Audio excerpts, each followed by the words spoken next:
Right, so damage inc for a little while now has been fully established in terms of the structure of the lads and who is in what position. I think the way we have to improve this though is based on how nice and survival Levitsmere is in his heavy armor compared to how not survivable Gungnir and the other light armor guys are. I think at least on this outside flank here we have to get a heavy armor guy like Levitsmere, and probably that's going to be Sellsword or a Hedge Knight or something. Okay, so Fritz is a Torturer who's going to replace Verondox because we misleveled Verondox. Bannerman. We've got Goliath. This is interesting because I mean I like his stars in melee defense and melee skill especially, but with his fatigue he's going to have to wear light armor. Then we've got the same problem with these lads where they don't have the survivability. Like, how can we rejig this leveling pattern here to get more survivability into someone? I think the outside flanks have to be heavy armor. We can get away with light armor on the inside flanks.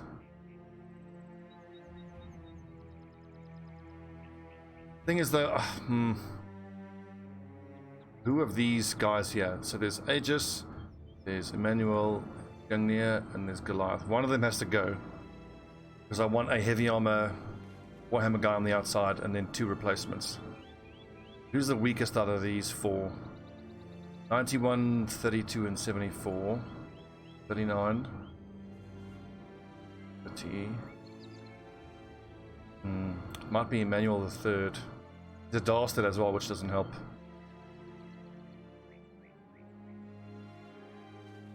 But none of these are short-term problems. It's going to take us an age to be able to get the money to find the kind of top-tier guy.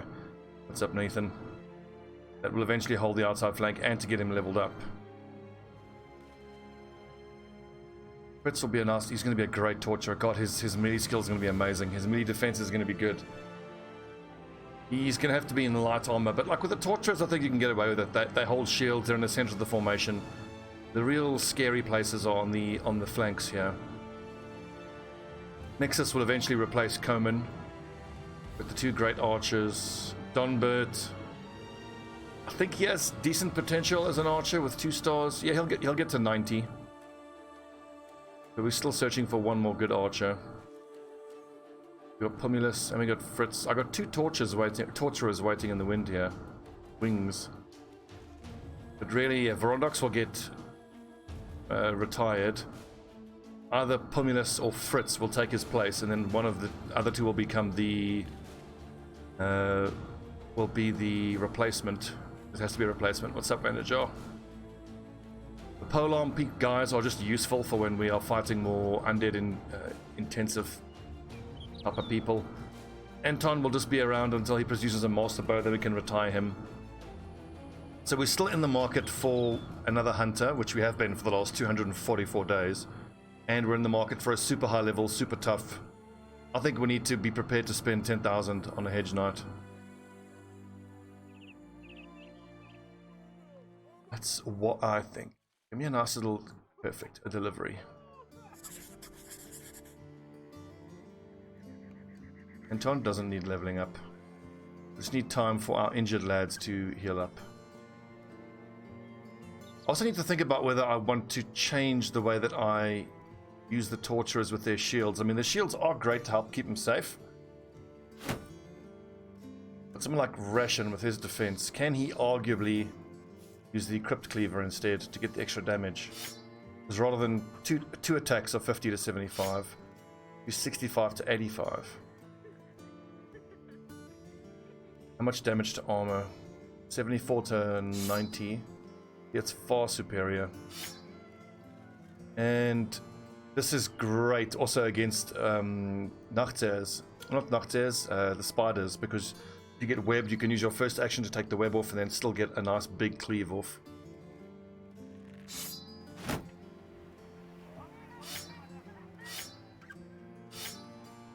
Really wish I hadn't misleveled Verondox. But anyway, onwards. Yeah, Wanderjar, have you been seeing what's happening with the XCOM? Your character is in there and doing rather well. But on last night's stream, we had 2 events happen that are devastating for the overall campaign. First of all, we finally managed to get control of all 4 countries. Ooh, that's worth doing. That's a lot of XP. All 4 countries in Asia, which is hard enough. And then when you get all 4 countries in Asia, the big question is, what bonus are you going to get? What country bonus are you going to get? And we got a dreadful one. We got, I think it is, lightly wounded soldiers can go into battle. I mean, it's okay on its own, but compared to what it could have been...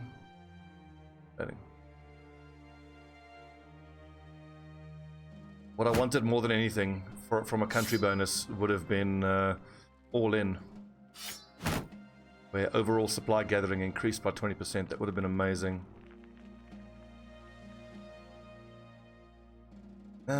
Do Onimaru and Varvolf need to keep getting XP? They actually don't. We can let them sit this one out. We can let Pumulus get some levels. Ikari and MK are level 11. 12, level 13, level 12. Brits can get some action here.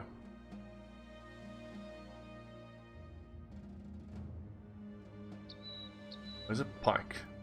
Pike banging about here somewhere. Pumulus.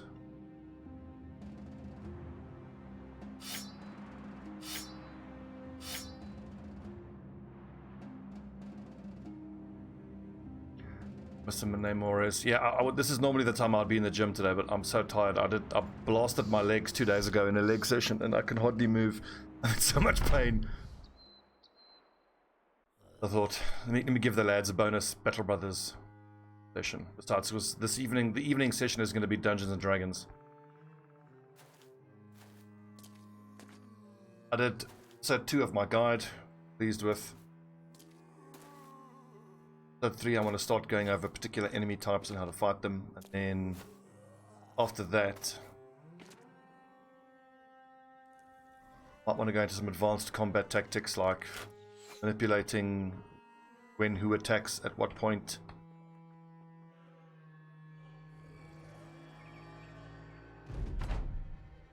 And then it's the super late game guides, but we're not even there yet here with Damage Inc. I think we'll do 2 hours now. That'll get me to 2 o'clock. I'll break for lunch, and then probably do another 2 hours for the Dungeons and Dragons session. Now, how's that 33%? But I forgot that's Donbert, the level 1. When I see someone with a warbow, I just assume that they're a fully leveled badass with a bow. Case. Hold the line, boys. Come.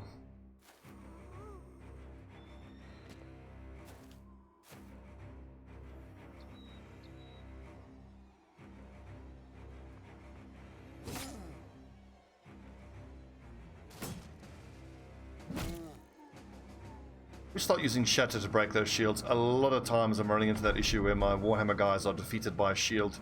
It has made me think that maybe my polearm guys could have been shield breakers instead, just to help the Warhammers do their thing.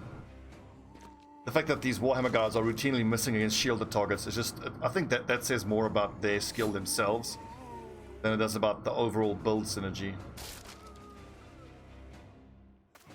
Like once we get the high level guys who are quote unquote superstars, they'll be hitting quite regularly. And I covered this in my last guide video, but I've always liked my shield breakers and how they facilitate everybody else, but that kind of lowers your overall damage. I mean, having 1 or 2 characters that have to spend an entire round just to break a shield to let someone else do damage lowers your overall damage, because that person who's broken the shield hasn't outputted any damage that turn.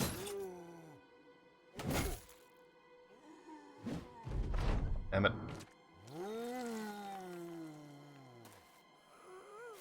I still worry about these outside flank Warhammer guys. I want more out of them. I think maybe I've got to face the fact that all 4 of them have to be in heavy armor, because since the way Nimble got changed, I've kind of fallen into a trap of being too prepared to give frontline guys Nimble. That they have to be in heavy armor. For most of the fights, the light armor guys are fine, but in all the late game stuff that we want to be doing, it's just not going to cut it. And also, I think if I'm going to build a frontline light armor user, you have to very specifically go down a perk tree that has dodge and relentless, just to keep their initiative up, to get extra defense out of it. Because the light armor guys aren't going to get survivability from the amount of hits they can tank like the heavy armor guys. Their survivability comes from being hard to hit in the first place.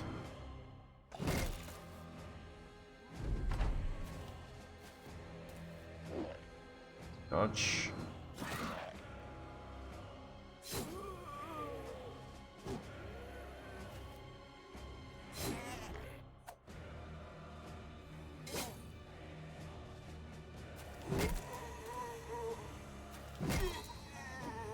Damn, I do love my Warhammer boys.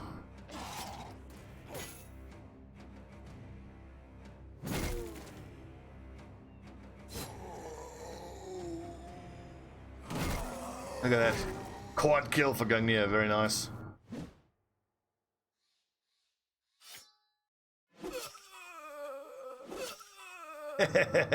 Torturers.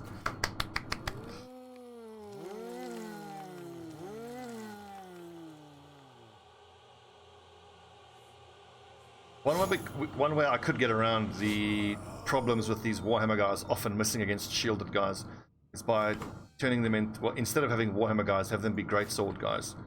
Great swords get extra chance to hit, which a lot of time can help offset that shield defense of the target you're swinging at. Of course, you do a little bit less damage with the great sword against armored targets, but you do more damage against an unarmored target.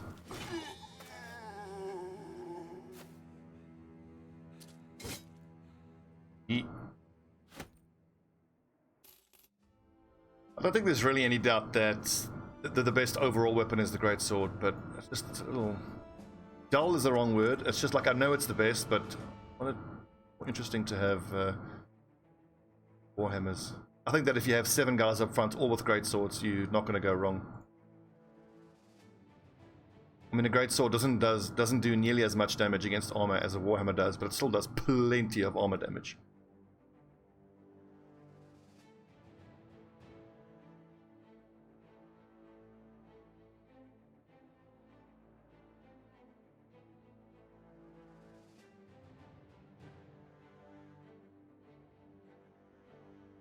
Is Goliath really who I need to be leveling up now as a priority? I don't think so. It's Nixus. I want to get Nixus to replace Coman. Possible. Is he a polearm or archer? Archer, Warhammer.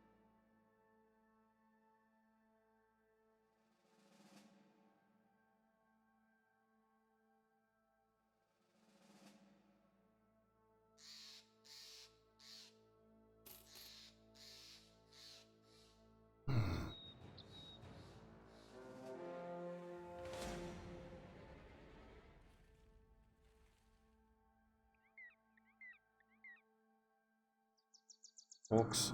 Oh, hello. That looks like a nice big zombie horde. Barbarians. Reavers. We could fight Reavers, that'll be good XP for us. I mean, the Reavers are a little scary with the damage they do, but...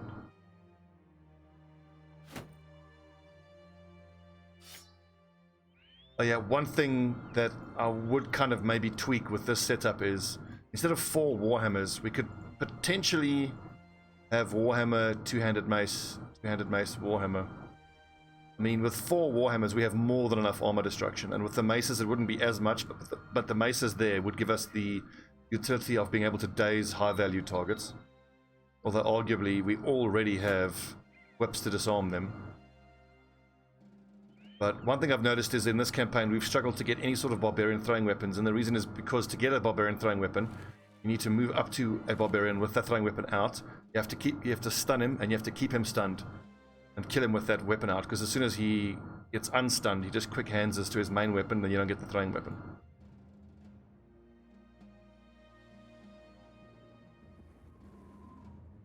I fight those Reavers, it's not worth it.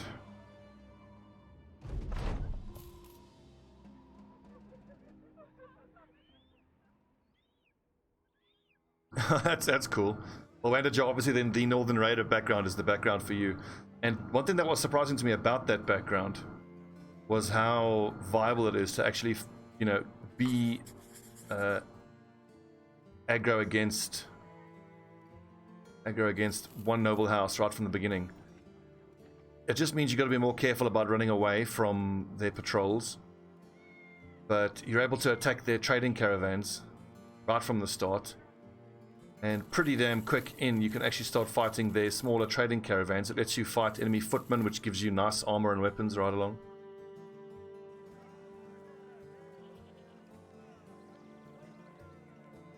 Really good.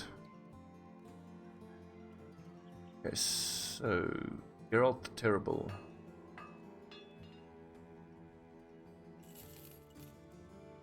Huge, no, dismiss. I love squires, they are so good. Tough is great, Night Owl is rubbish. We're just searching for superstars. Hunters. Is this the city that's got the hunters' cabins? That's Donnerstad. Let's pop across to Donnerstad. Nice. Defeated the noble, or the greenskin invasion. Undead invasion. Brain. I don't have a good brain. The tryout button is really something that should have been part of the base game.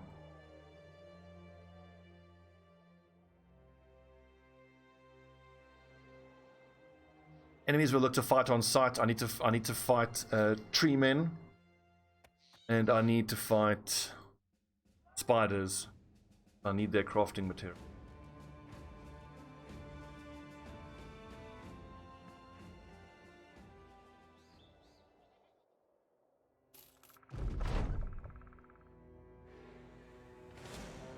Young, a berserker, and some warriors. That's very much doable. Let's just make sure that the back line. We'll get the polearm lads in for this. We all have. Yep. We all have Indom, so we can take on the orcs. Problemo. This should be doable by ourselves.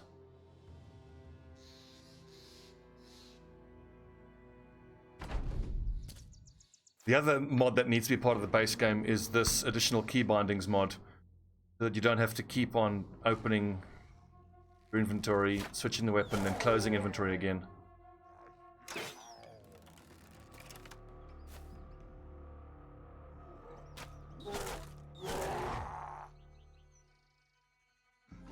Move forward. Move forward. Actually, no. It's. I like the setup here. This is good.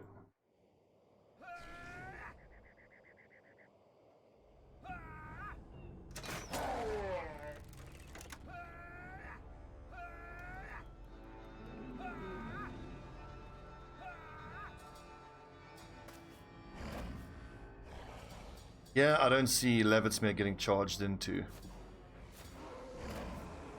Now, the little downside with Indom is that these orcs probably won't charge in on this turn. Oh, they do actually, okay. I was expecting them to sit back and wait for us to have our turn, so we have to use Indom again, and thereby wasting Indom. They didn't.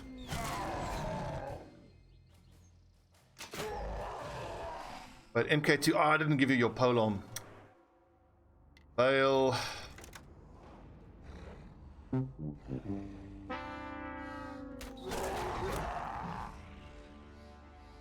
All the line ration.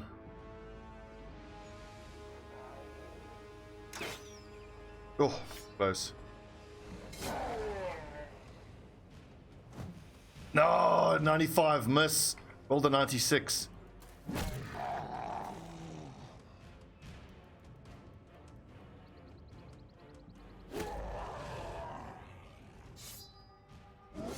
Yeah, did you all see that? That's what happens, orc scum.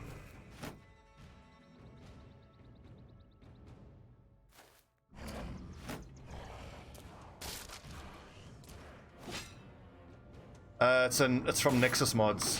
One of my viewers let me know about it.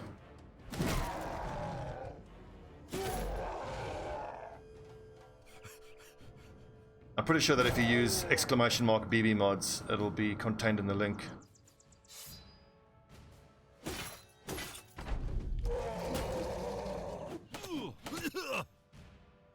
hell, what were those hit chances there? 20 and 20 and they both hit. That was unlucky.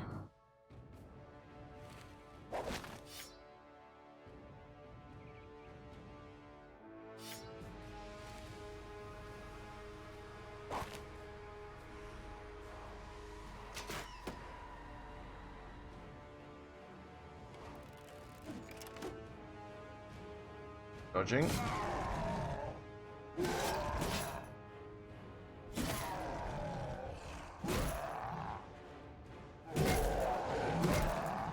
This is where the Warhammers really shine against orcs.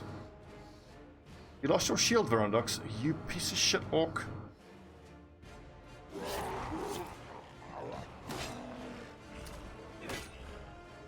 The other light armor just doesn't cut it though.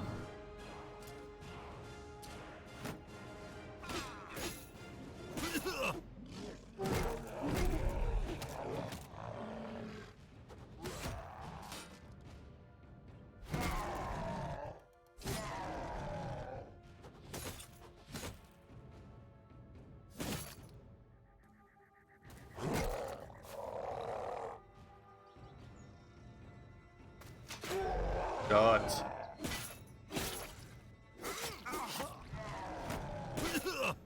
God damn it.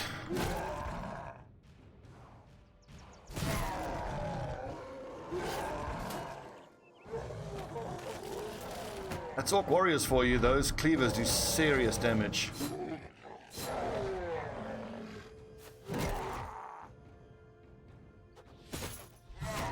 I mean, this is a it is a save scum campaign, but I mean Verondox needs to be replaced anyway. I don't know if we're going to save scum that. I might just switch to a 6 up front, 6 and 6 setup for a while.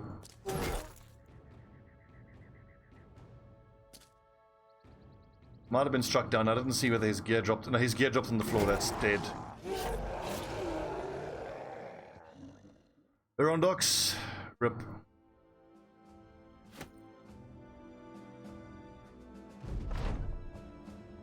We'll take you to Nibelheim. Now, in terms of the replacements, Pumulus Tristus, I think, is going to be his replacement. He's actually someone who can wear heavy armor. So he could actually be a heavy armor torturer. So we are going to build, especially because I gave him quick hands and steel brow. But then again, steel brow is a waste if you're giving him heavy armor.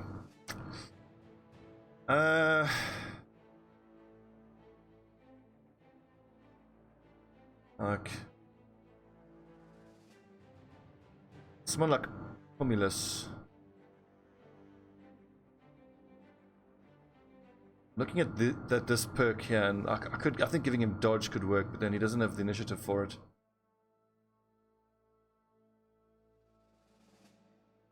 My problem with dodge is without Iron Lungs, you are going to get the amount of defense you get from dodge falls off so quickly, and especially the torturers are so fatigue intensive.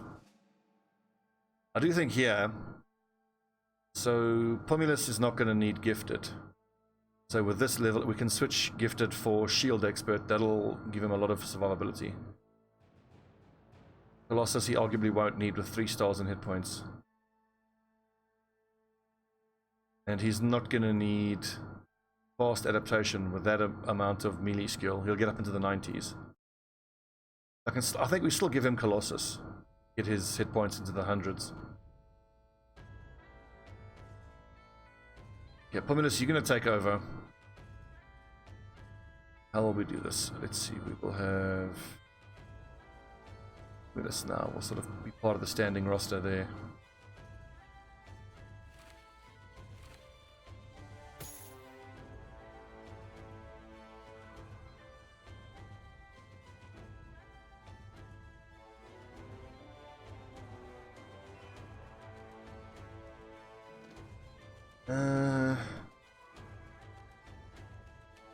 Torturer down. Ripperoonie. Well, let's look at it this way. That saves me like 2,000 gold having to actually retire him. Sorry, Verondox. Let's see, Walking Dead. Let's do this. Get the undead.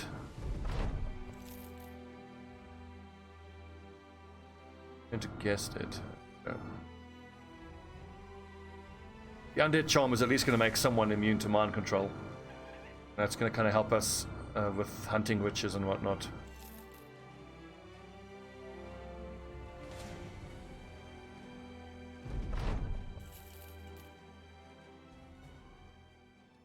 You know what, Pumulus, it's not too late to switch him from Torturer. He could actually be, with these stats, we could turn him into a mace user and put him in the middle of the formation. If I were to, let's just theorycraft, if I were to make him a heavy armor wearing two-handed mace swinging person in the middle of the formation. So it's 1 mace guy, 2 Torturers, and 4 Warhammer guys. Really, I mean, he'll have the fatigue for it, but then his stars and hit points are kind of wasted. So let's think, how am I gonna, how many more perks do I have left for him? 6, 7, 8, 9, 10, 11, 12. We've got 7 more perks. And let's think if we're gonna put him into heavy armor. We'll go Brawny is 1, Battleforged is 2, Mace Mastery is 3, Reach Advantage is 4, Berserk is 5, Clear Frenzy is 6, Indom 7. Doesn't have Underdog, but then in the center of the formation you can get away with not having Underdog.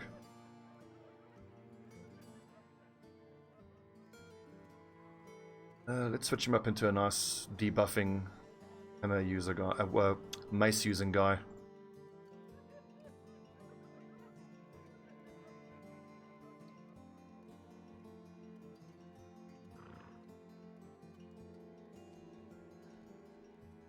And then I think between having 2 Torturer whip users and 1 two-handed mace lad, that's enough crowd control for big bads.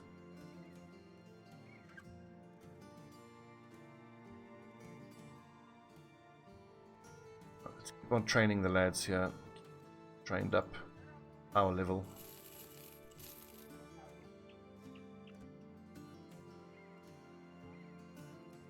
Am I ever going to use that Warhammer? Whoopsie, shouldn't have sold the whip. Back.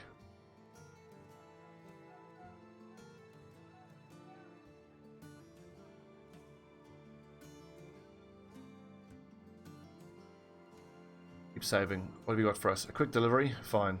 Way to the west.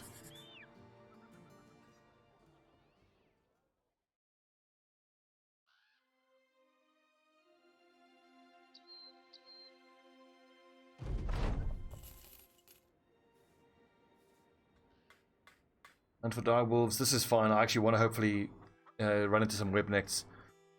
Let's see, the forest region of Elder Woods. Give some time to think in case this is a follow the tracks, bring back the thing. Perfect.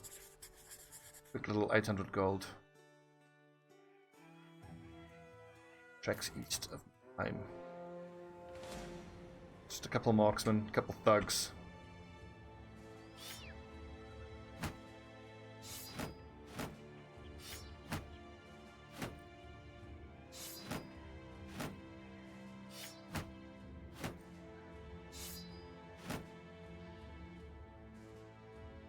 Let's not fight them in the woods though.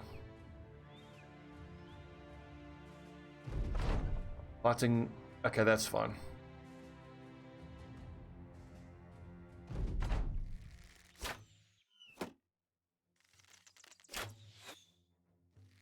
Fighting marksmen in a forest during the daytime is always a recipe for disaster.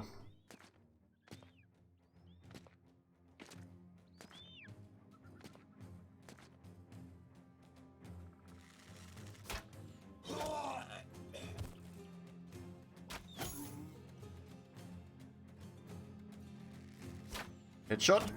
Nope.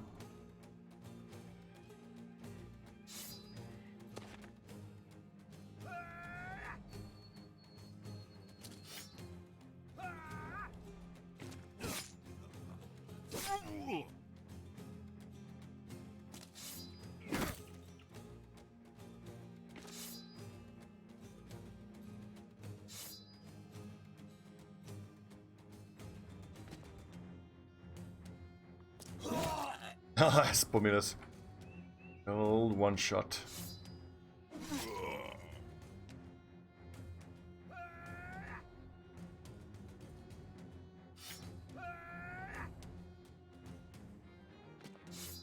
Oh, gotta give MK his fucking polearm back. Fail. Oh!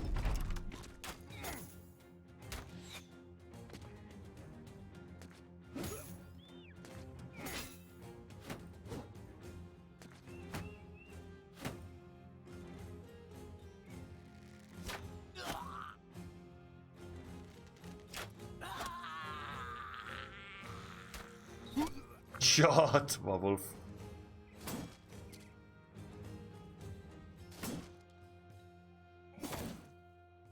One weakness. Shields.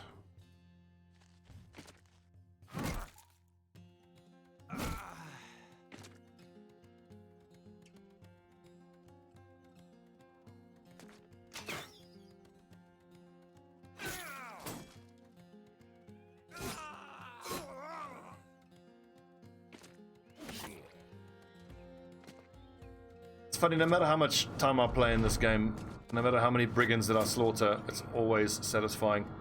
There is still so much residual trauma from getting wrecked by brigands in the first 1,000 hours of playing the game and learning the game.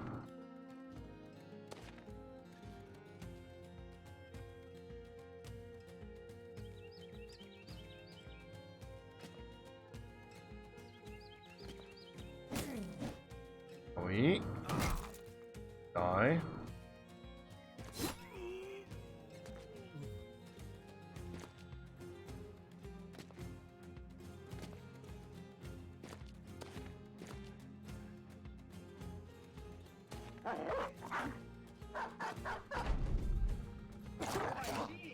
Good boy, Strider. Spitz, what's up, my man? How are you on this fine Sunday?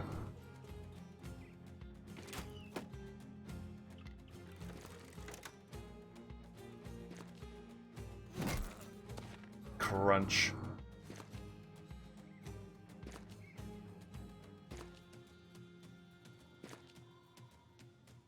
I've kind of forgotten the fact that we've moved back up to the northern side of the map. I need to get back down to the south as soon as I can and just keep doing that loop of cities.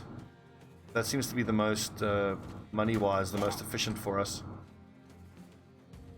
Point blank. Yep.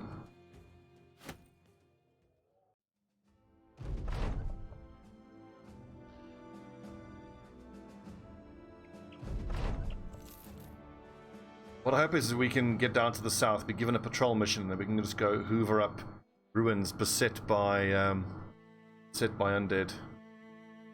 Thank you, Randajar. You know me, I'll forget about these things fucking quickly. Goliath. Who did I give the... Oh, here we go. Pull me this.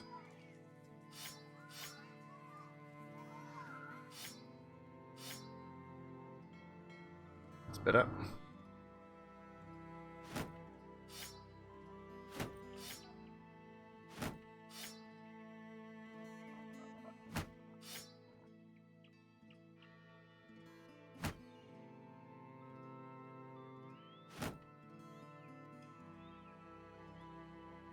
Where did I go wrong with these torturer builds? I think probably foundationally I should have known that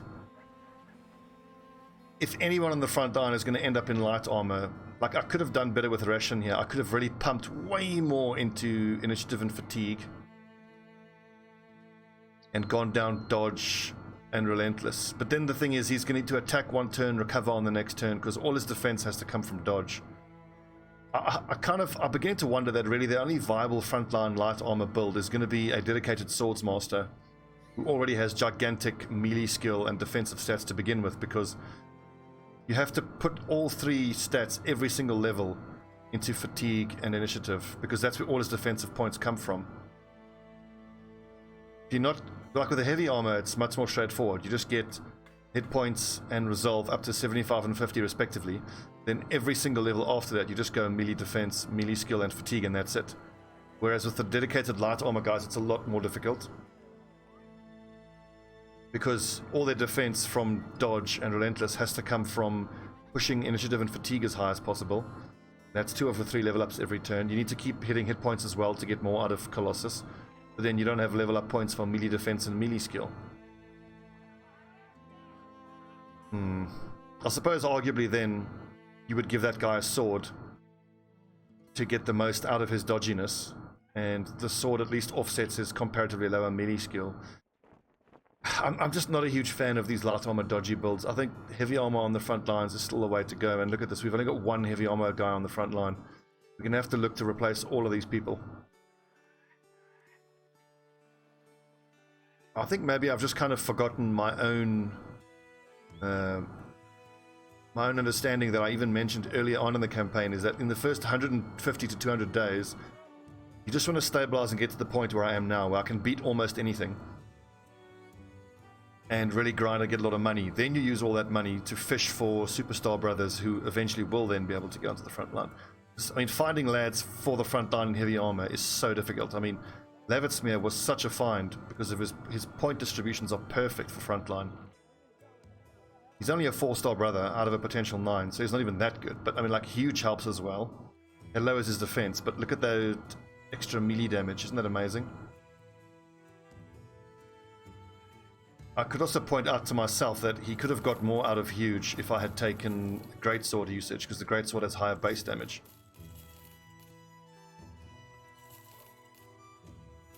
I love this game. There's always so much more to consider and think about.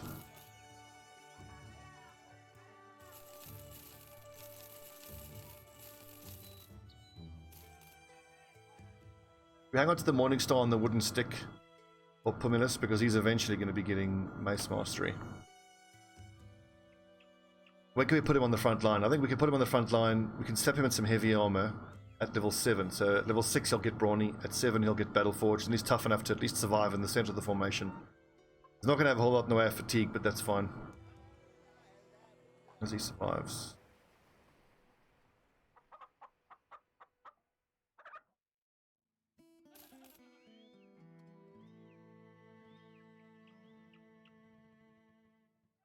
Elder Woods. Elder Woods. Give me some spiders, and if we can run into some tree men as well, that'll be great. Now it's still a group of 2 tree men. I just need some sap. Die wolves will do.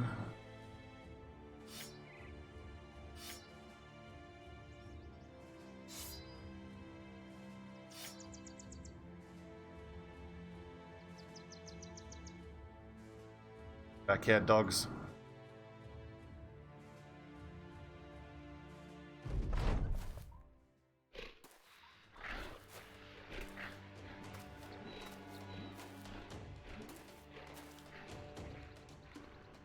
Frenzied or regular? They look like a regular. Oh, whoopsie.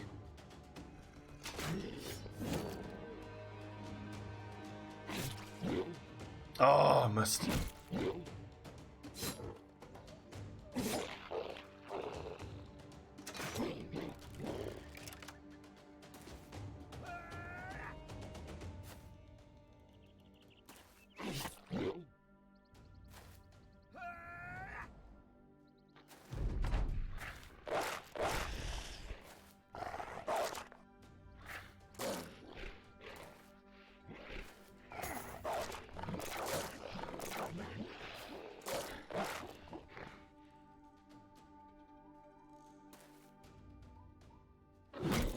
Oh, the old one shot. Nice one, eh?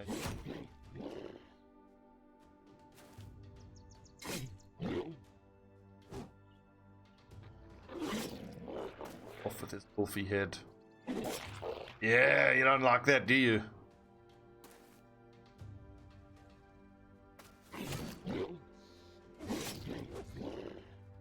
Four of them. Where's the other one? Oh, there he is.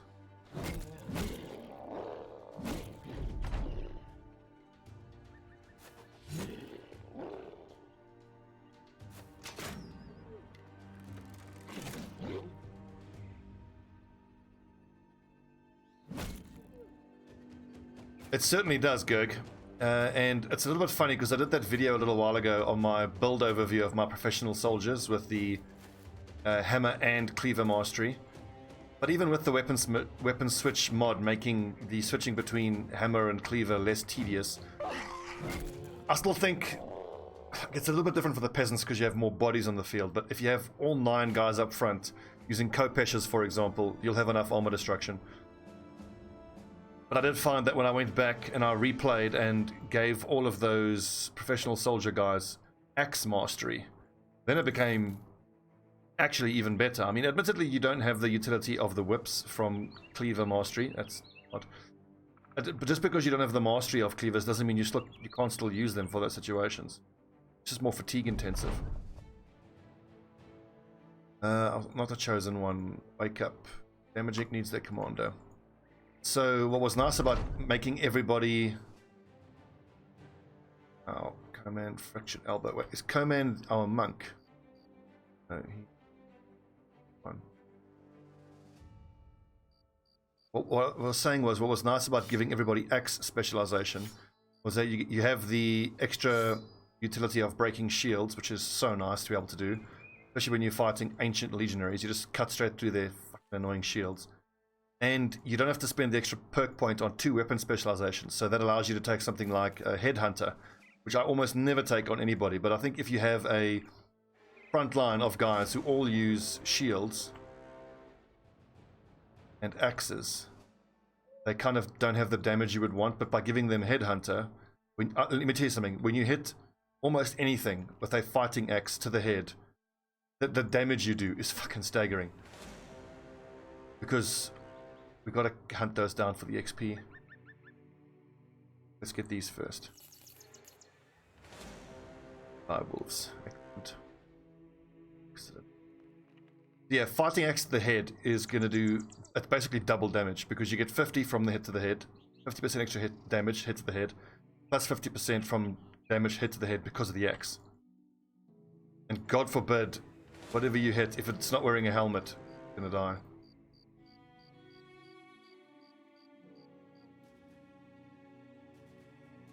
Go away, you goblin dickheads. Oh my word, those are my... Goblins coming here, ruining our society. If we can't track down those undead we saw around here. Let's head back.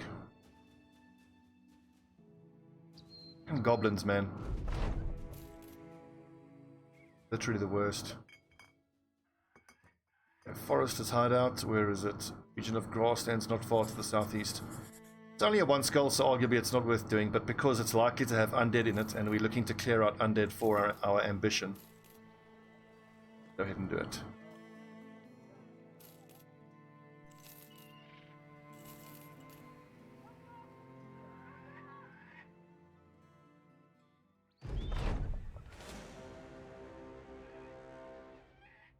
This is unquestionably a low-level lad farm fest.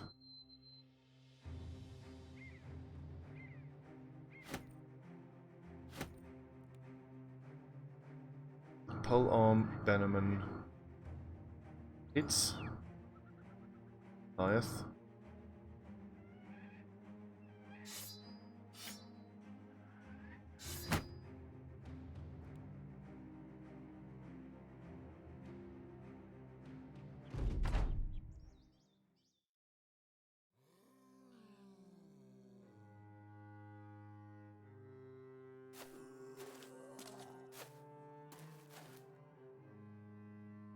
Honestly, I like the battlefield as it is. Don't move, boys. No need.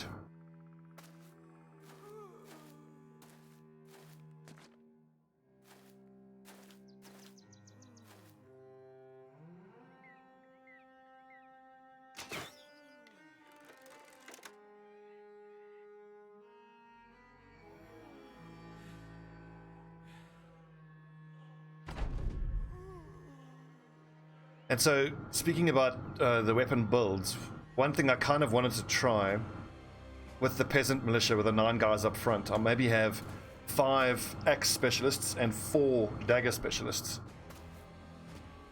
I think that would be a lot of fun, the dagger guys, against organic targets, but against a fight like this, your dagger guys do so little. I feel like that build would be a lot of fun against all the organic targets. You know, axe guys break shields, dagger dudes just go to work. Dagger everything.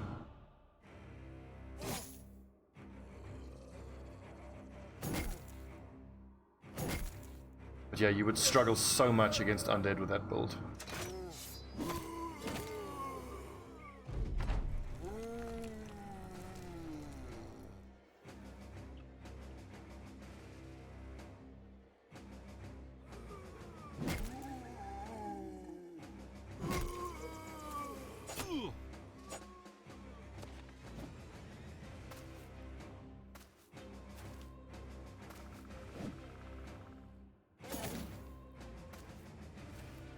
I love it when enemies come into a gap like that and surround themselves.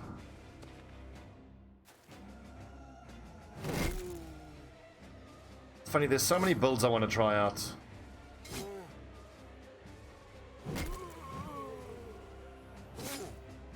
And I have an offline campaign going with the cultists, what I call them, the Faith Militant.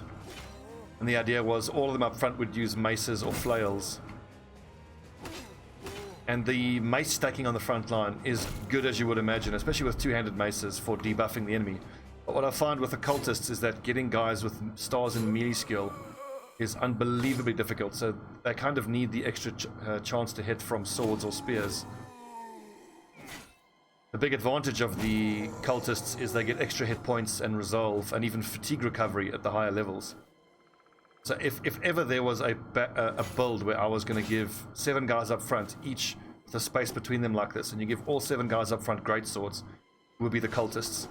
They would have huge fatigue recovery, they would have good defense, good hit points, and then the great swords would give them the damage, the AoE attacks, and help them hit their targets. So if I'm ever going to do cultists seriously, I'm going to give them all 7 guys up front would be great sword users. What I do struggle with with the great swords, the cultists, is archers. I mean, with any background, it's hard enough to get hunters, but then with the cultists, you have the added complication that there's a sacrifice, and then they get pissed off and they leave. So it's not impossible, but it's harder. You have to get a hunter, hope he gets converted before the next execution event, or you have to make sure you can fight the vampires, build the cocaine, and then as soon as there's a sacrifice, immediately give the hunters who are pissed off the cocaine to stop them from leaving.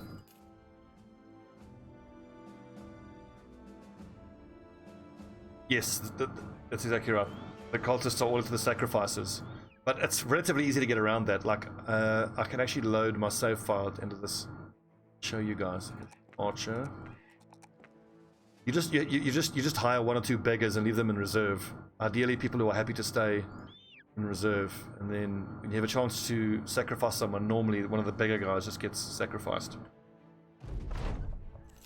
And I'm like 150 days in that campaign. Skin Horde. This should be good money. Excellent. And a lot of the times, most, if not all, most of my cultists are not great fighters. So if someone has to get sacrificed, it's really not that bad. I mean, you're like, whatever, you know, they crap anyway. Like, I don't care a lot of the times.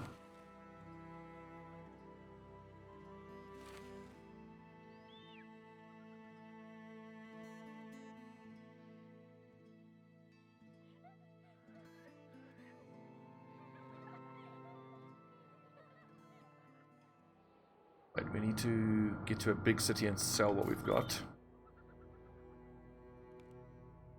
327 per day. I could have sworn we had 8,000 gold a little while ago. Where did all our money go?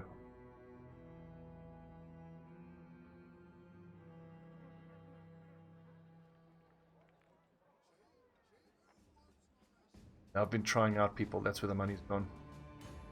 And I've been continually paying for training, which is a drain, but I do think it's the right thing to do.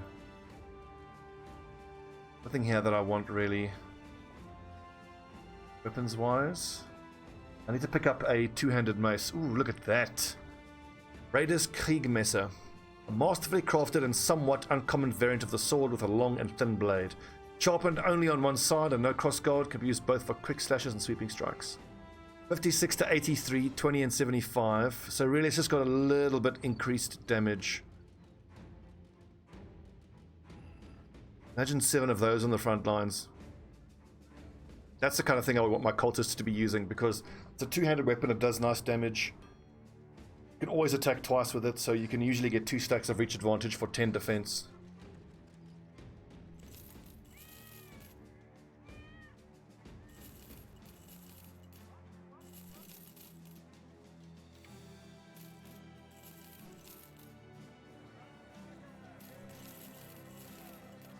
Six, 7.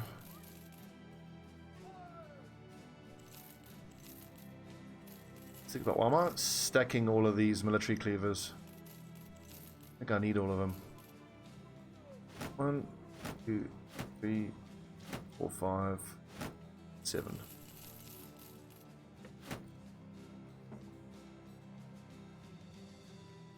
Ration, you need to keep a cleaver. Caravan, you've got a cleaver already. And the other torturer lad. So I can sell 2 of those cleavers.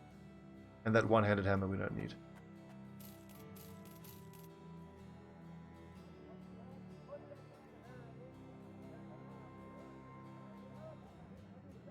And that little dagger we don't.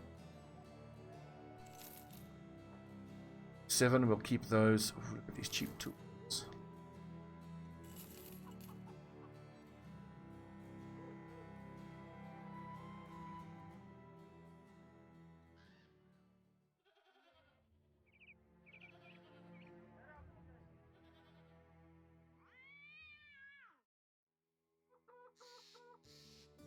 No, none of these guys have any real potential. Like, if I can find a squire for less than 1,000 and he has the right stars.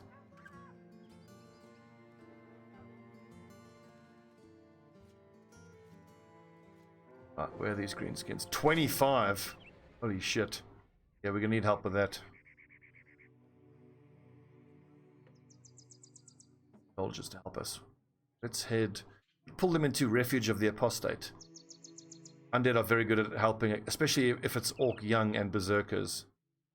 If there's ghosts in there, that'll help us a lot. The ghosts will just scream at these Orcs, shattering their morale, and we can just let them fight it out. Mop up the survivors. It also helps us clear out a location beset by undead.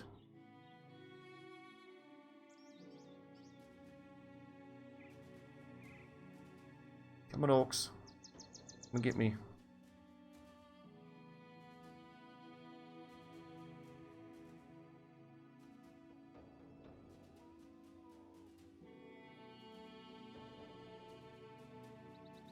We have in there. Necromancer, some Geist's good, some Fallen Heroes. These undead are going to ruin these Orcs. Maybe the Berserkers might have a chance to actually have the resolve to deal with those ghosts. Not so sure.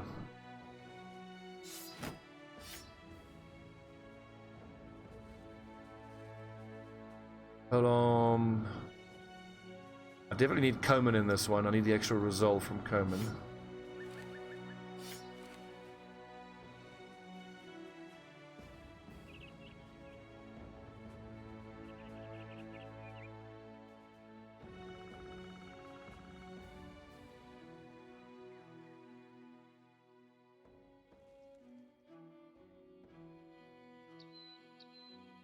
Come on, little Orcses. Let's go. God, piss off.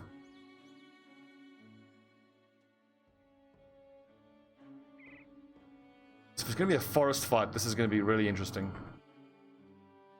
Open field, good. I wonder if it gave us an open field, because with this many bodies on the field, look at that, 50 enemies in total.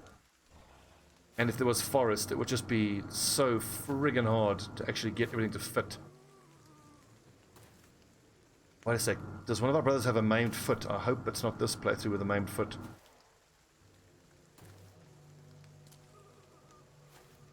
This is a Royal Rumble of note.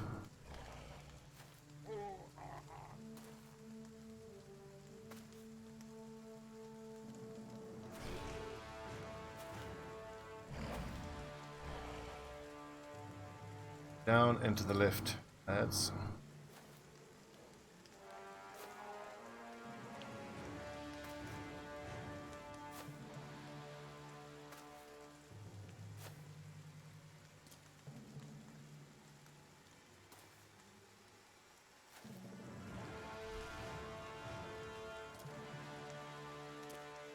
I'm beginning to worry if I'm ever going to get another hunter.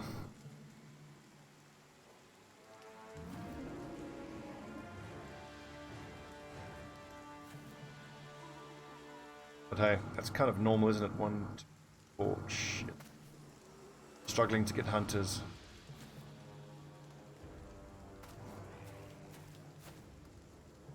Run away, boys! Here we go! And there's a necromancer there as well. Who do you think's going to win? The orcs or the undead? I think given that there's many fallen heroes and geists, and the orcs have no way of dealing with the geists, I think the undead... If it was a straight fight between the orcs and the undead, I'd put my money on the undead. What I do kind of need to do is get my archers in range of that necromancer so I can decide when I want to take the necromancer out. I don't want the undead winning too hard too quickly. But I suppose we don't have to kill everything here in this fight. I just need all the orcs to get wiped out.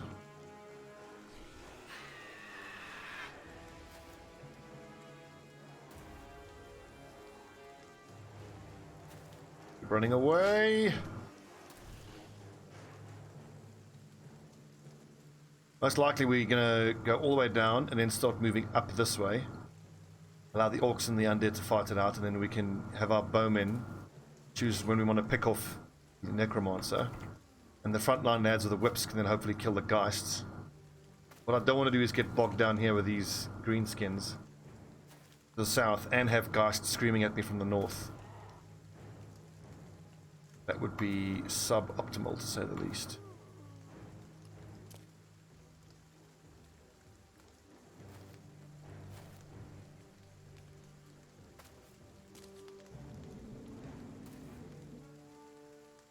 Or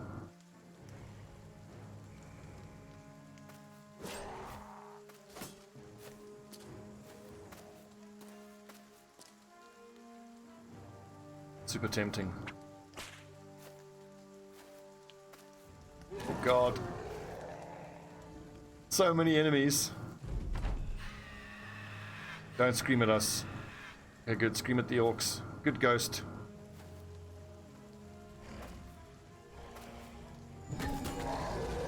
Okay, probably on the next turn or two I'm going to need to get myself there. Kill these berserkers. Hopefully that part of the greenskins will go north. Shit, a lot of these greenskins are coming towards us. But I mustn't forget that there's 25 of these greenskins to begin with. That is a shitload of orcs.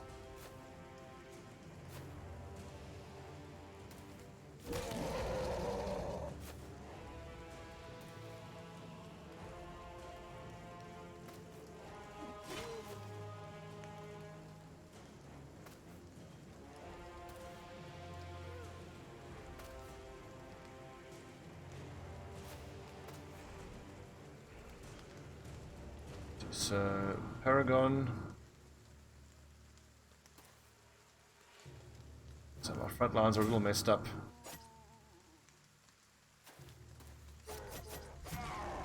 Fuck, I wish I had 4 archers. I need the multiple archers to take care of these berserkers at range. This is super, super scary.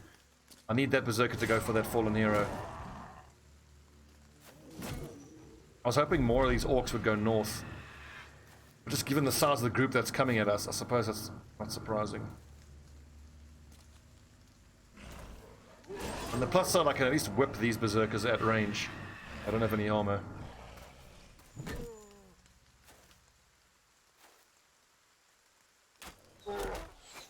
Yeah, there's your confidence.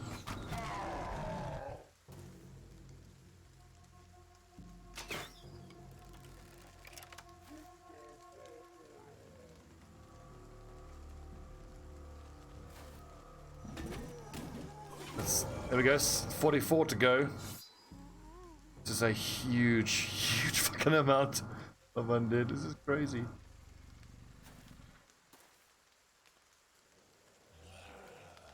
And by the way, Pumulus Tristus is level 5 and he's in a 50-man Royal Rumble. Brave lad.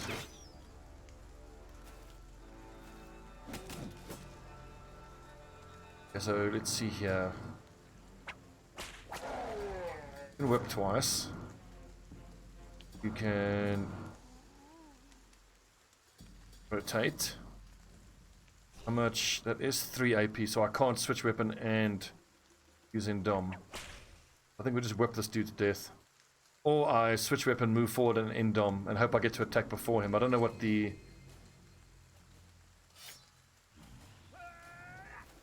initiative numbers are like.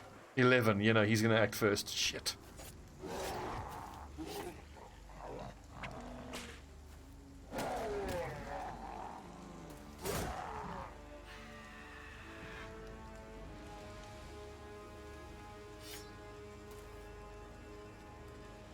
It's scary.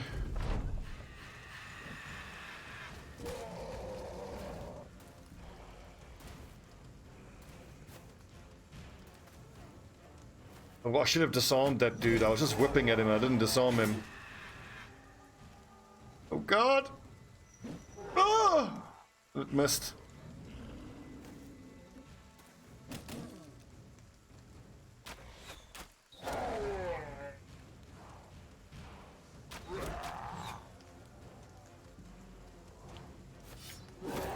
Nice, cut arm sinew.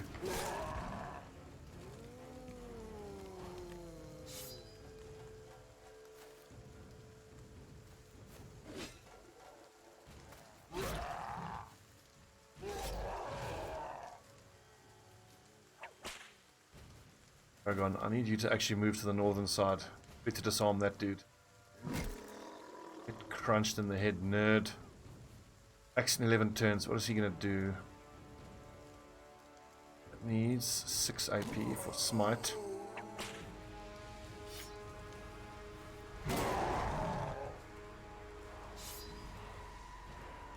That's the beauty of the torturers though. The disarm, as you can see, is priceless.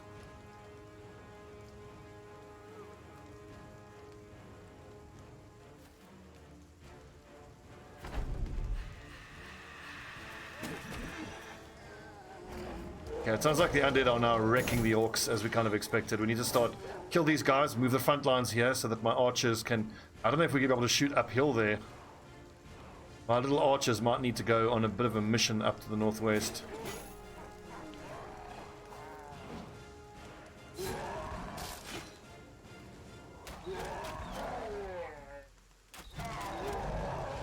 Fortunately, Manuel is already out of the fight. This is a problem with these light armor guys.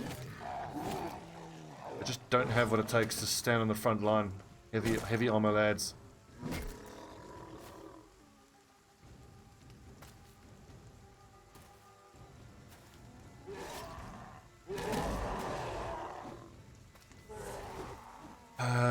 Do we just flee once all the orcs are dead? Because we can always just come straight back into this ruin. And it's a straight fight between us and the undead, which we can definitely back ourselves to win. Because the geists are not a problem for us with our whips. The geists are unquestionably a gigantic problem for the orcs because they don't have the ability to whip them from distance. I think it'll all come down to whether or not we can hit that necromancer from range. If we can't get our archers into range of the necromancer, I think we just back off.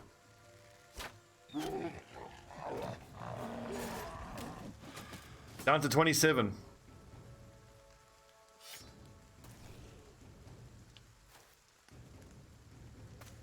I don't see how we get vision up there.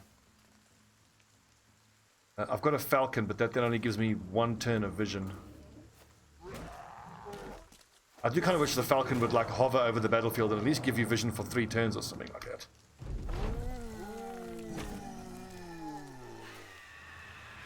Still some orcs here. Let's try to get the front lines here.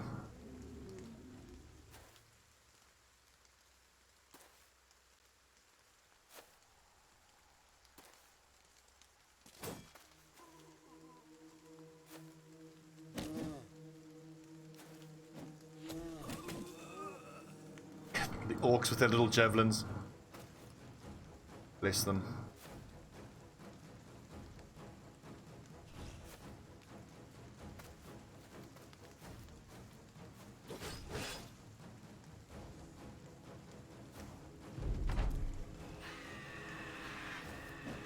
Two ghosts at least that are still up.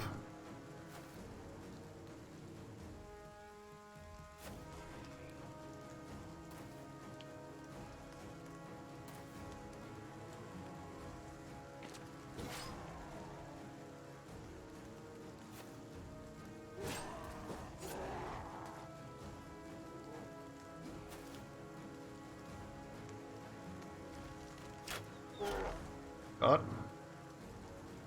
Here you go, you nerd.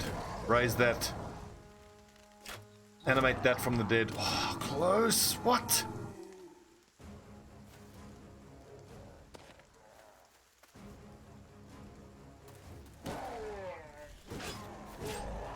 Fighting undead uphill isn't that bad, as long as I can get into whip range of the ghosts. Okay, there he is. Right, that shouldn't be too bad. Oh Jesus, don't say that, Northbane. Can you imagine like an orc berserker with a mansplitter getting raised from the dead and possessed? That'll be like a mansplitter that can attack multiple times a turn. Shudder. Do I run up there now? I'm fighting uphill here. That isn't that bad. But in Dom.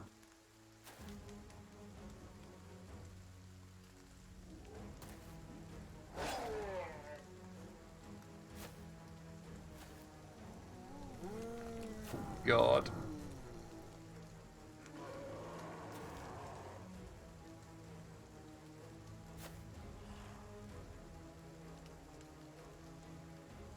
Oh God, undead lindworm.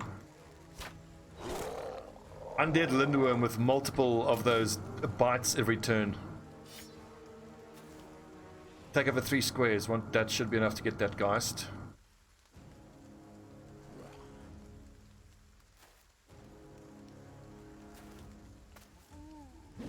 This is scary. We're taking a huge risk here. So bold strategy, Cotton. Let's see if it pays off. Please tell me that nerd's just going to stay there. So big.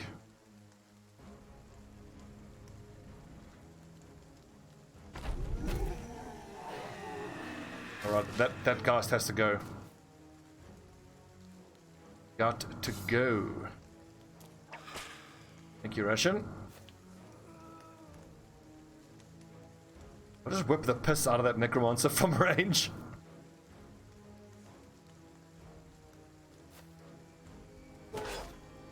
I need to just hit him with 1 arrow.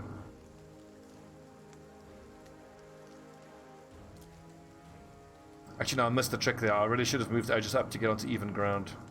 The point is, as soon as I hit him with 1 arrow, strip his body armor, then he can get whipped to death fairly quickly.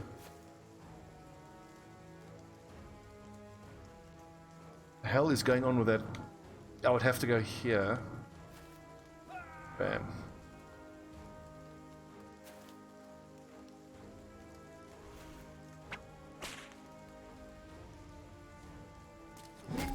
Nice, get wrecked. Alright, let's just clean up the remnants here. Look at this battlefield. Ah. Okay, boys. The fact that we're in melee contact with the necromancer means he can't possess anymore, so... Charge!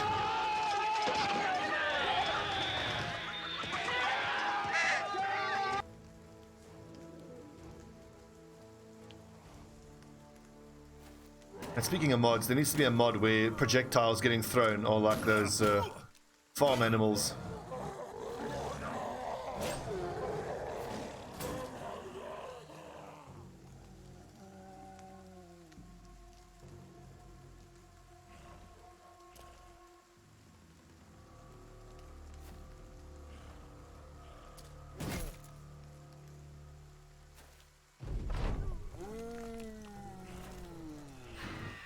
Oh, okay, there is a confident berserker that is worth being concerned about. God.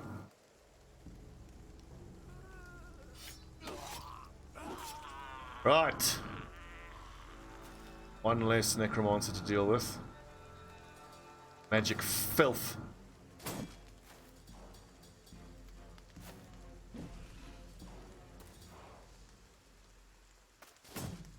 What? Come on. Ooh, he didn't like that, did he?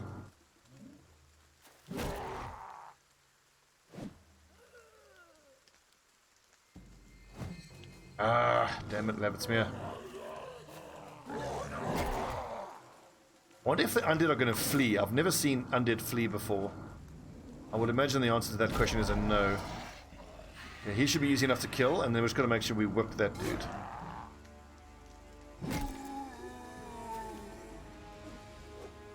Come on, orcs, do something useful.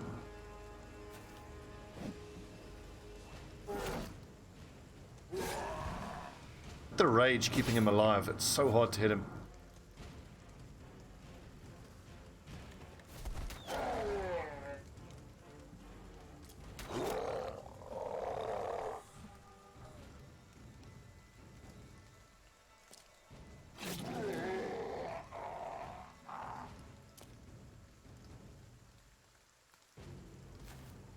On the next turn I can whip that naughty geist. Dodge. Now if any of the orcs get away, is it a failed mission for me? Hope not. Release the hounds!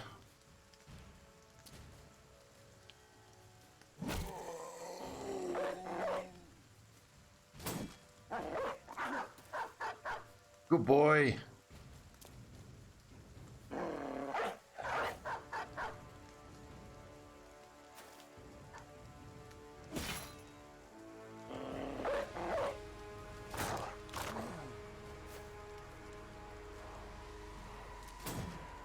Ah, damn it. My one weakness, shields.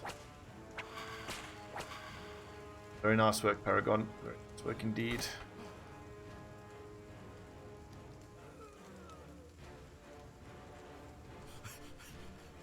Oh shit, there's still a fallen hero there.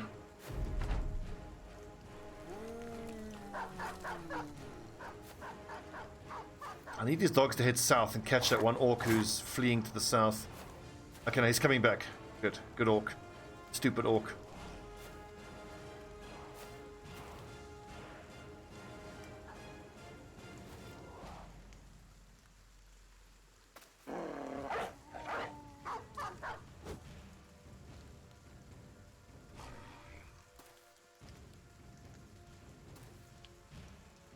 It's just 7 left. 1, 2, 3, 4, 5, 6. Something else somewhere. Nice double kill, MK. God, my polearm guys have been amazing this campaign. Fucking dog! You kill my dog, I'll double kill you.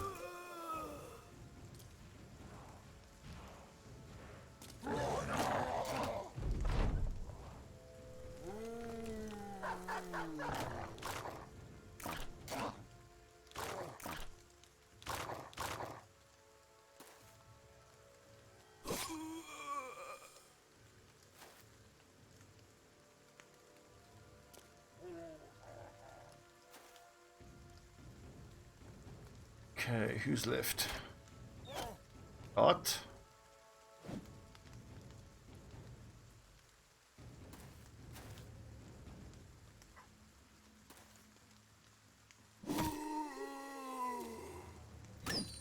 You absolute bastard.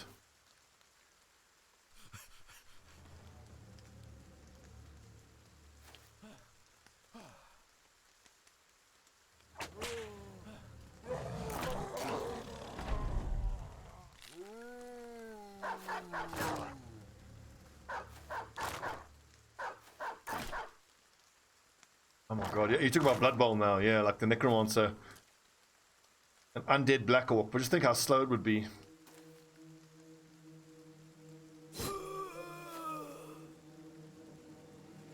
And I'm assuming for balance purposes if they did that. But let me stop right there. Why am I talking about balance in a cyanide game? I don't do balance.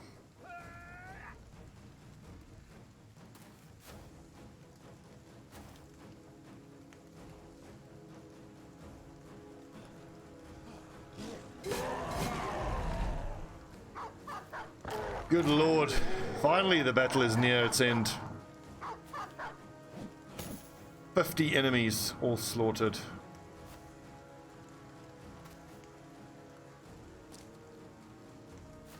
Well, we didn't do all of them. The undead did most of the work, but surely there's an achievement for winning a battle against 50 or more enemies.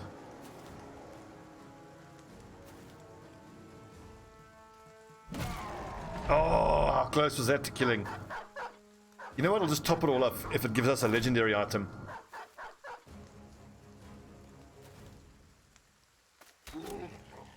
Well done, boys. Finest hour. Who's our MVP? Most damage.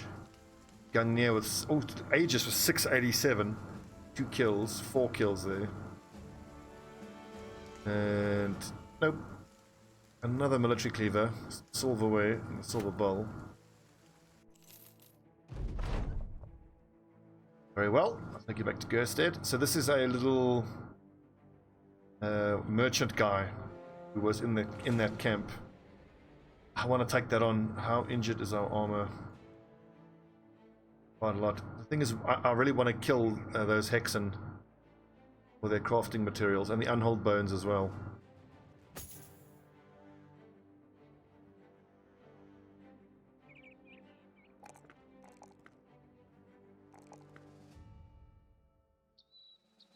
The armor user.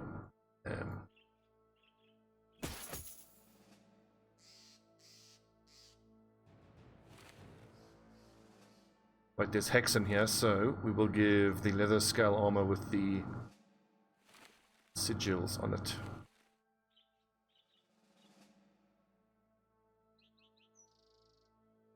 Okay, whips on everybody for disarming.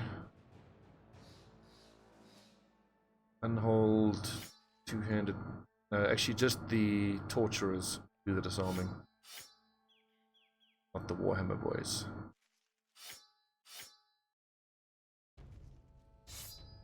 Let's look after their fatigue, rather. The Warhammer lads, that is. And 2 people is probably enough to do the disarming. Need any dogs? At least 1 dog died in that fight.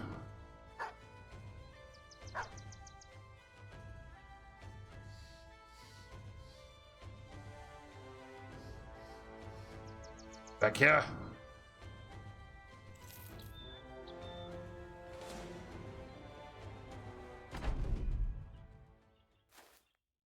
Get resisted. Nope. Ooh, 90%. I probably should have. Oh, Werwolf. Sehr gut, Werwolf. Shooting. Mein Freunde, good lord. Okay, so quick hands. Did get to use quick hands. Scary was that?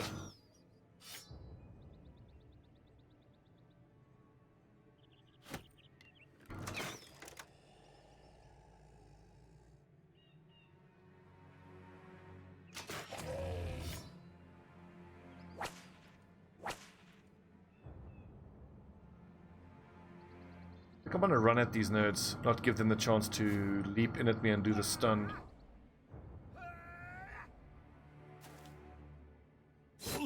No, whoops, what am I doing? That was out of habit. Well, ration, well dodged.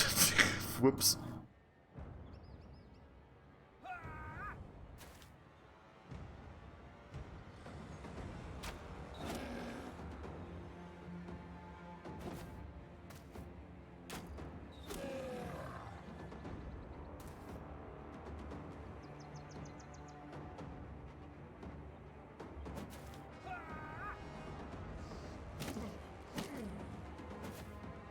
Word.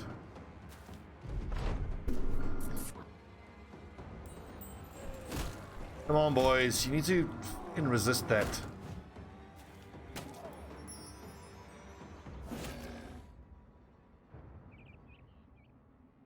But is she not... But she's not attached to anybody with a hex. Kill her in her big stupid face. Really?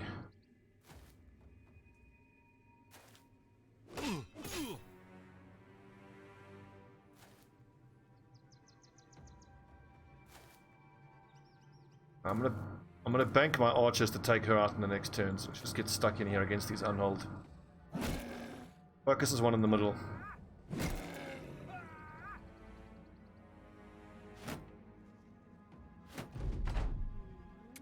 Don't hex someone, you piece of shit. Ah! Now that's not fair. Now, she's hexed. Did she take the damage from that? Because MK just hit Onimaru. Let's see. Onimaru's leather scale is hit. That doesn't apply both ways. That's bullshit.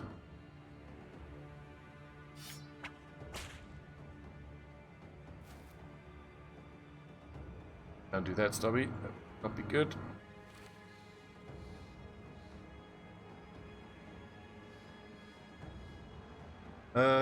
Fuck it. Just gotta wait until this dumb bitch is no longer attached to someone.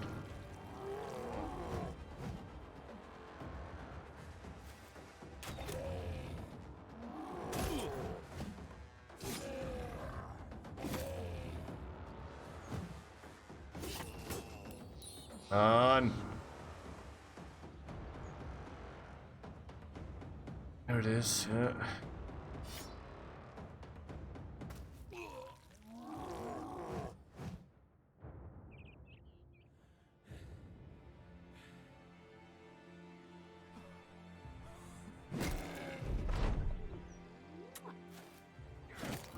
Okay, good. She's no longer. Get her. Ah. Nice. Okay, one of them is broken.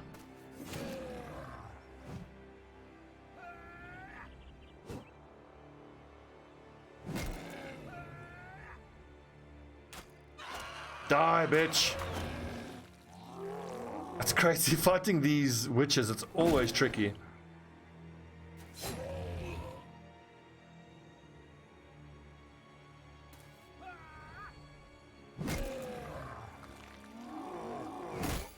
See what a difference it makes having Indomitable and stopping them from being able to flip you over their shoulders and ruin your lines.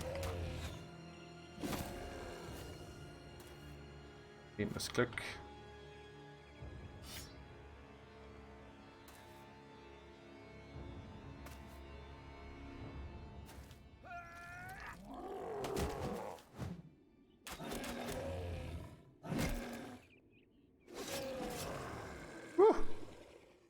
Just, come on, Apple. I need the hair.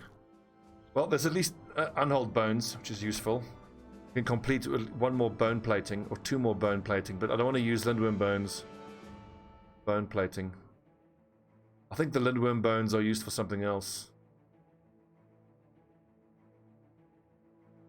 Comatose Badger, good evening. Or afternoon, I should say, sorry. 13. Oh, anymore. You need 12 and he needs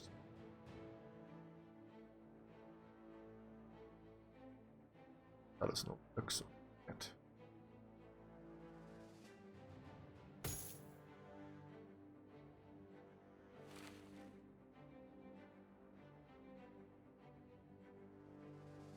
Supposed to be wearing the leather scale armor. Where's these lads?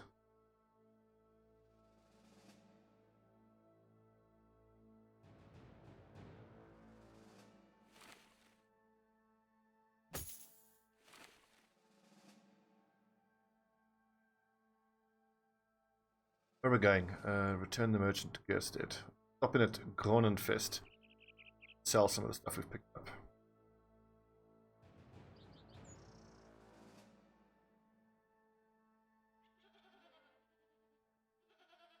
Training? Yes, this training. Constant training of all the lads is really draining our finances, but I do believe it's worth doing. The winged mace we'll hang on to because we are shortly going to have a frontline mace lad.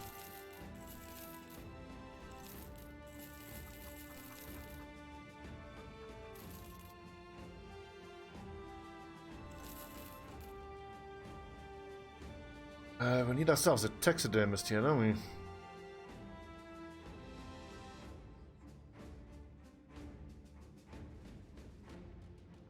Nothing here in particular. I suppose I could pick up the full helm. That's a huge amount of money. We can pick up a full helm off the battlefield. Yes, boys.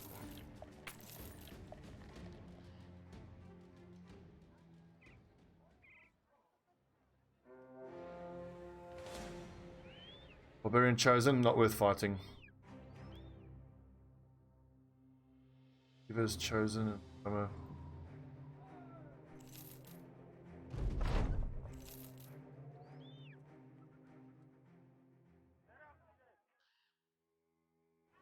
2,000 is a lot for a cellar, but I do need a cellar helmet. Still short of a few.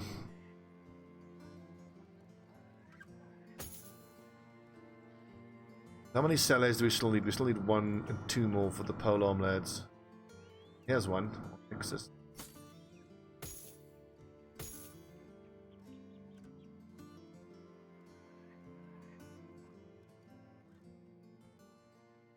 Nibelheim.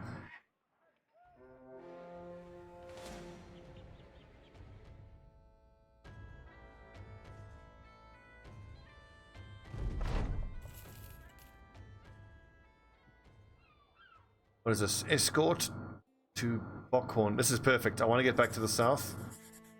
And hopefully Bockhorn, where we're going, is one of the major cities that will then become well supplied.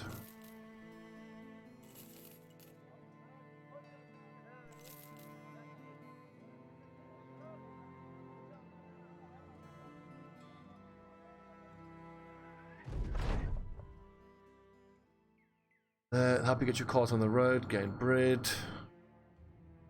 Indeed, did you see the barbarians in? Morning. Morning. Let's see. Take the gems for ourselves, get back to... I'm not going to beat you, we have a contract to fulfill. Taking the gems, doesn't this proc a fight with undead? While the caravan stops to fix a wagon wheel, an axle snaps and slams the wagon to its side. The crate clatters out onto the ground and lid jarring open. You grab a hammer, nail it back shut when you notice that a number of gems had spilled out of the box. Gungnir sees it too and puts a hand on his weapon. That's particularly loud cargo, so should we keep things quiet or...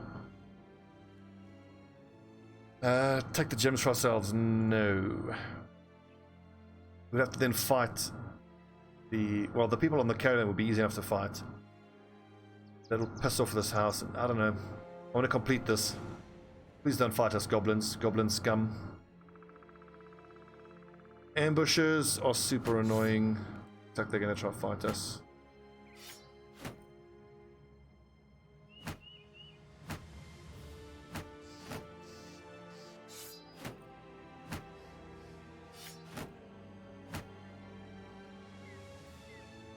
Okay, thank goodness. Woo!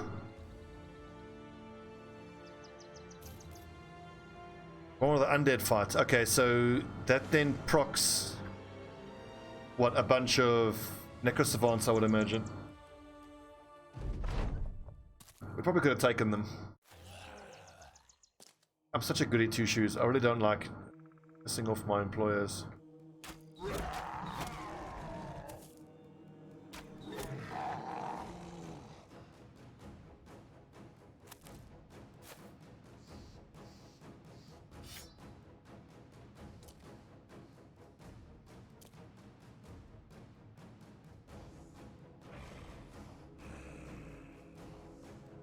What? Why can't I?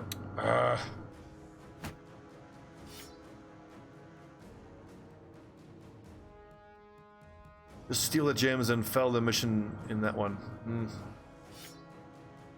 Well, arguably then, that might not be all that worth it, depending on how many gems you get, because a stack of gems can be like 1,000 gold, but we're getting paid more than that for the mission.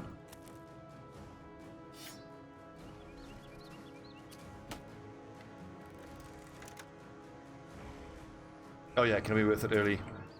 But I'm generally very reluctant to compromise relations with the cities. Or the factions, I mean. I feel like in the long run, the increased trade prices from being popular with them, worth it more. Short-term versus long-term gain, I suppose.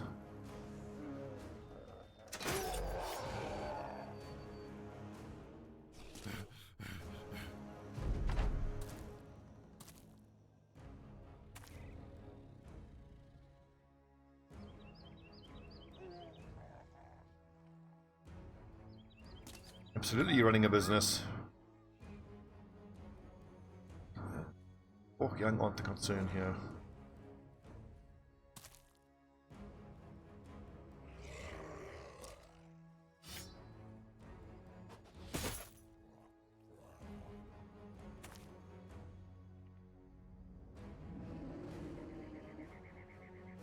Let Emmanuel go in there one-on-one, and then I can just whip from behind him.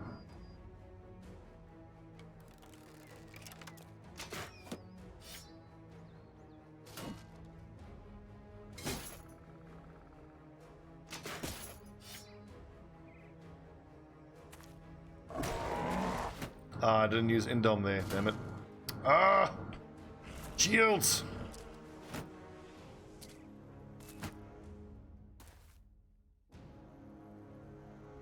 Maybe making the kobolds into archers and recruits for our company, but I saw they worship a white dragon. I was like, nope, what the most evil from once.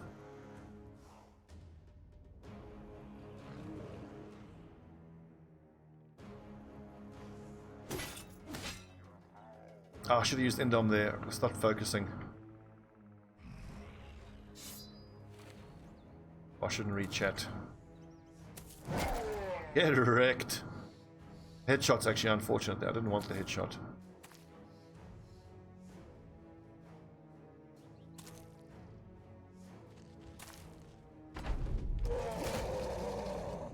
Damn it.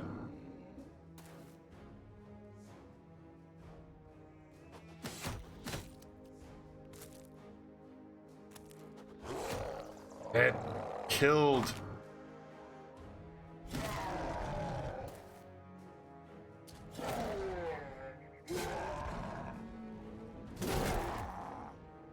We only got, okay, we got 2 stacks of reach advantage.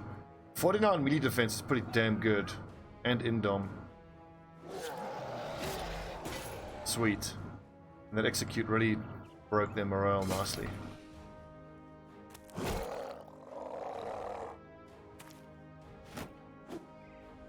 Up, Ruffle.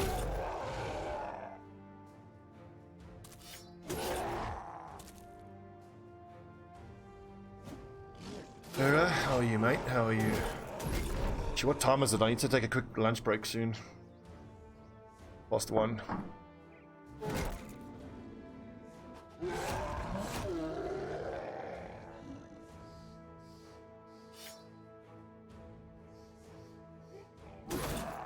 Kind of, Ruffle. We lost Verondox in an earlier fight, which is unfortunate, but I mean, we were planning on replacing him anyway, I suppose. Just the quest for finding more archers continues. We couldn't find a hunter. We did find ourselves a witch hunter who looks like he will have okay ranged skill. At this point, we'll take whatever we can. Whoa, look at that move from that Orc Young. That was crazy.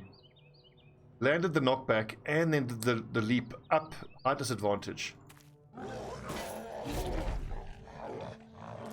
I was in the UK. I'm back in SA now, and I think you're probably being sarcastic. There's like over 1 million of us at this point living in the UK. If you go anywhere near Elephant Castle, it's just mostly South Africans. I don't know why it is we chose to live around there, but.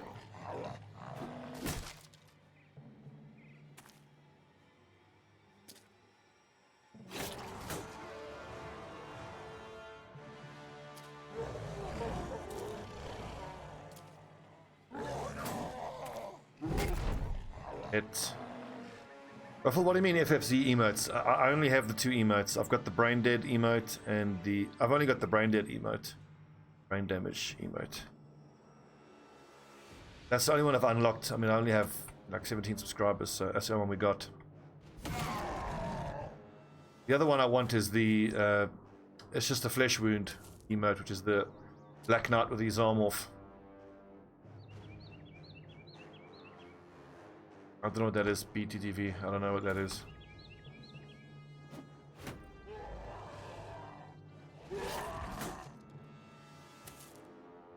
Don't come back, you orc idiot. Ah, is that available to affiliates? Or just for partners? I'm just a lowly affiliate. No level ups.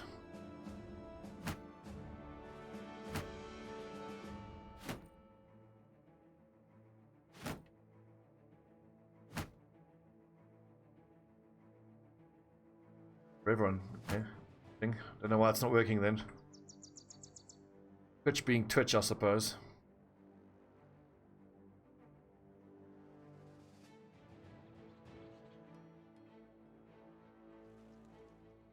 Where are we going?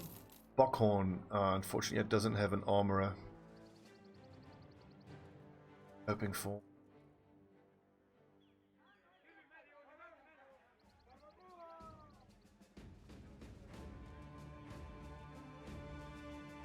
Well, Vera, I don't think it's the World War II impact. I think it's more the general brain drain out of South Africa. Spunkmeyer, alright, mate.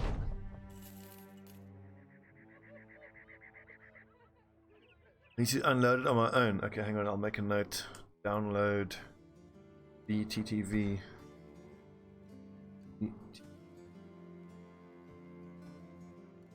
I'll check my settings. A brain drain is just, it's the term we use for middle class, sadly predominantly white, people in South Africa choosing to move out of South Africa, find a better life somewhere else. Lindworms, I'm so tempted to fight lindworms now. I want more lindworm scales. I mean, particularly for someone like me who has dual citizenship, so I have a British passport as well. And I've spent 9 years in total off and on in the UK, and I love the UK so much. I'd much rather be living there, but I moved back to South Africa for my sake of my friends and family. Look at that price, $7.21 for silver bowl. Thing is, there's a big debate between whether you should stay in SA and try to make it better, or just, you know, little arguably self-servingly just move to a country where things are better. And I can see both sides of things, but let me tell you, life is so much better for us in the UK. I mean, it's the first world country for to begin with, and the whole BEE, Black Economic Empowerment, and quotas and whatnot are all absolutely necessary and have to happen, and I'm fully in support of them. It just really sucks. Like when I came back from the UK, I sat without work for almost a year. I'm not saying it's only down to that, that's one of the factors, and it's normal to sit without work in most countries, but I don't know, it's all complicated. But I'll tell you guys what, you just keep watching Africa. As a continent itself, got gigantic potential. Africa itself is improving by almost every metric. The thing is, though, it takes generations to fix these kind of systemic, or endemic cultural issues and cultural economic issues. And it's a clusterfuck, is my analysis. Follow the tracks. So this is something we should start doing more. This is a 3-skull mission against bandits. The 3-skull missions have a chance of spawning a champion. And we want to fight champions because champions give us the best chance of legendary items, and I've got to keep doing this here.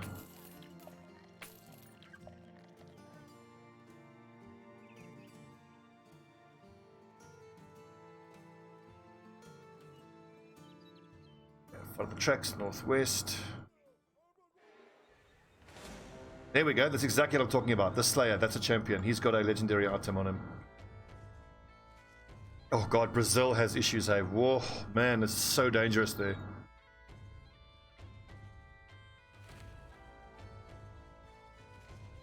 Okay, Pumulus, sit this one out. Actually, I've already got both my polearm lads in here. Nixus or Pumulus? I need Pumulus to level up sooner.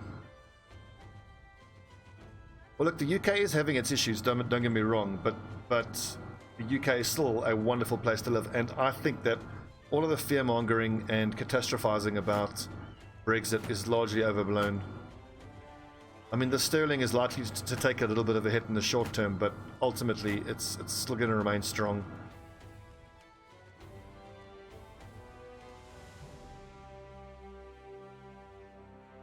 So really, what are my plans here for the Slayer? Slayer.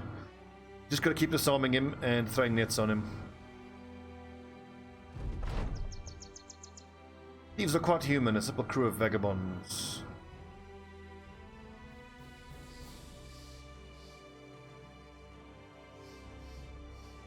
Come, give me a nice legendary Warhammer, please, the Slayer. What's he carrying? Oh, a legendary shield. Fail.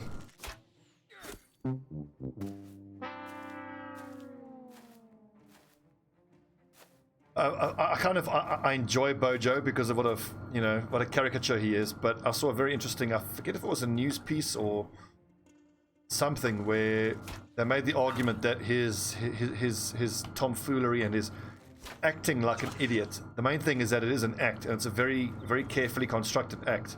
Don't forget that he's an Eton College person and he's highly educated. And it's all very calculated, I think. I don't think Bojo is as stupid as he likes to play up. It's convenient and politically expedient for him to be thought of as a moron. I think he's very carefully making himself look unthreatening by his behavior. I mean, a noble sword is nice, though. It's just a shield, and not even a good one. I mean, you can draw parallels between Bojo and Trump, but I think Trump genuinely is just unintelligent. He's a fucking moron. He's just been consistently failing upwards his whole life, whereas Bojo, I think it's more calculated.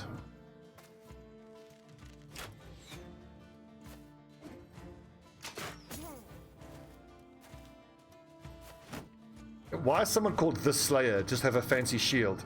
Come on, he needs to have a legendary two-handed warhammer that we can take off his corpse and use far better than he ever could.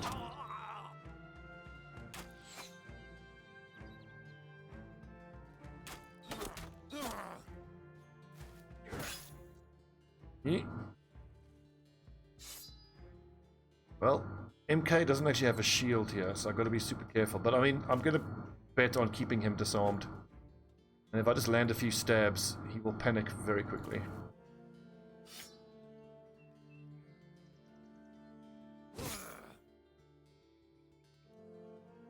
I get how Trump is attractive to a large amount of people, but you got to imagine that a large amount of people are very disaffected and very angry, and frankly just as stupid as he is. One of my favorite sayings is George Carlin bit, like he says, just consider for a moment how stupid the average person on the street is. Now remember that half the world's population is even dumber than that.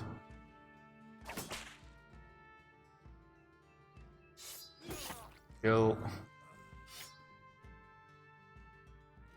Look, the president of any country, if you're in a democracy, is a reflection of the health of that democracy. It's a reflection of the electorate. I mean, let's ignore for a moment the fact that he actually lost the popular vote, and America is just such a shit show. There's so many problems. It's at the same time, it is the greatest country in the world, but at the same time, you know, fuck up. The gerrymandering, the electoral college, there's so many problems with that country.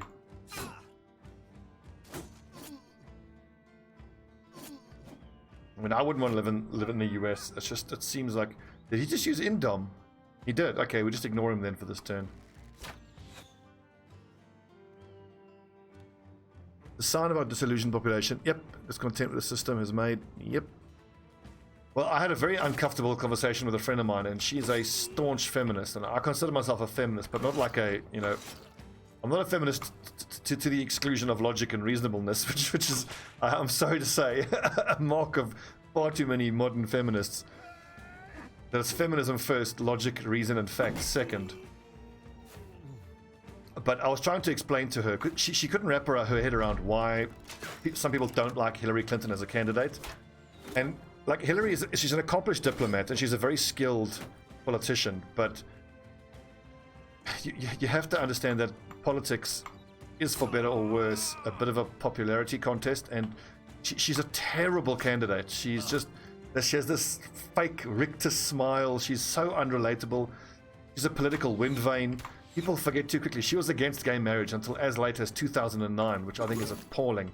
Then there's the whole Clinton Foundation, which is also another shit show. Just let him keep using Indomitable and exhaust himself. I mean, like, given the choice between, you know, Hillary and Trump, I would vote for Hillary every day of the week. But just to get to someone to understand why she is an unattractive prospect for some people, like, I get it. I get why some people actually buy into the whole crooked Hillary meme, because it's not entirely a meme. I have mixed feelings about the Iraq War. The thing is, I think Christopher Hitchens probably had the best summation of it. Is that it was necessary, despite the fact that the pretenses for it were so wrong and so manipulated and so fucked up. Just YouTube Christopher Hitchens' Iraq War. There's a half-an-hour video where Hitch was talking about it, and he's just unfailingly brilliant about it as all times. I mean, Hitch is always brilliant about everything. You miss him and need him.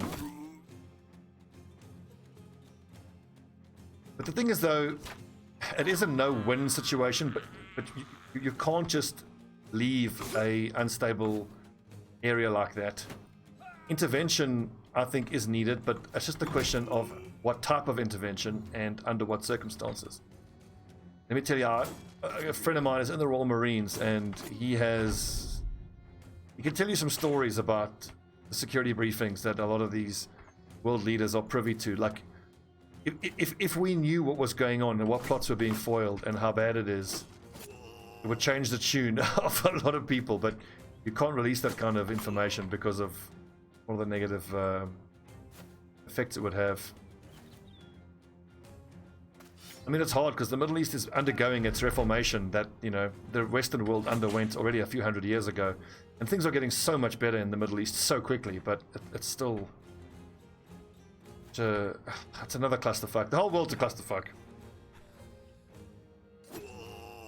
But we would be fools to think that this is the first generation that's a clusterfuck.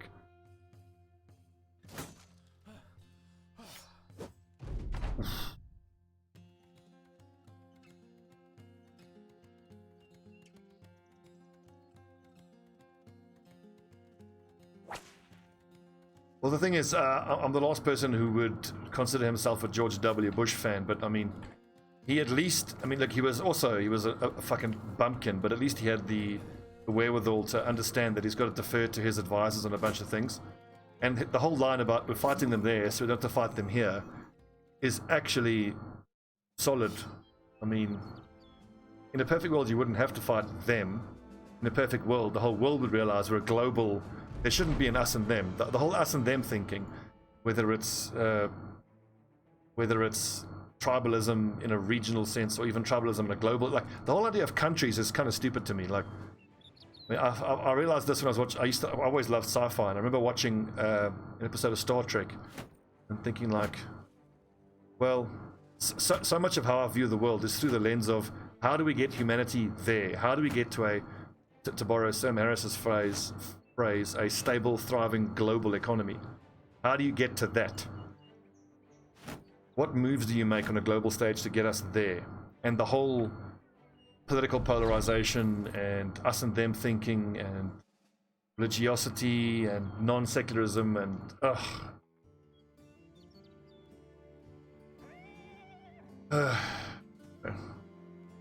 what do they say? Never talk politics or religion. Let's talk about all of them.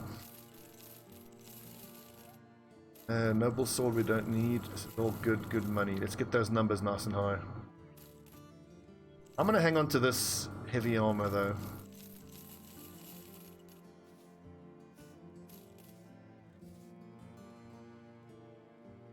One thing I love talking about, which has just reminded me talking about whole, you know, what moves do we make to get humanity, you know, to get humanity as a peaceful, thriving human race exploring the galaxy. Then you always get the one person, oh, we should colonize Mars, Earth is fucked, yada yada yada. That's one of my personal bugbears, the whole, let's invent this fantastic terraforming technology, and then instead of applying it to our own planet, let's just pull the pin on this one and move to a planet that, first of all, is how many trillions of miles away and doesn't have a fucking atmosphere. Like, as bad as the atmosphere could get through pollution and other means here, at least it has an atmosphere. I'm triggered. I'm so triggered.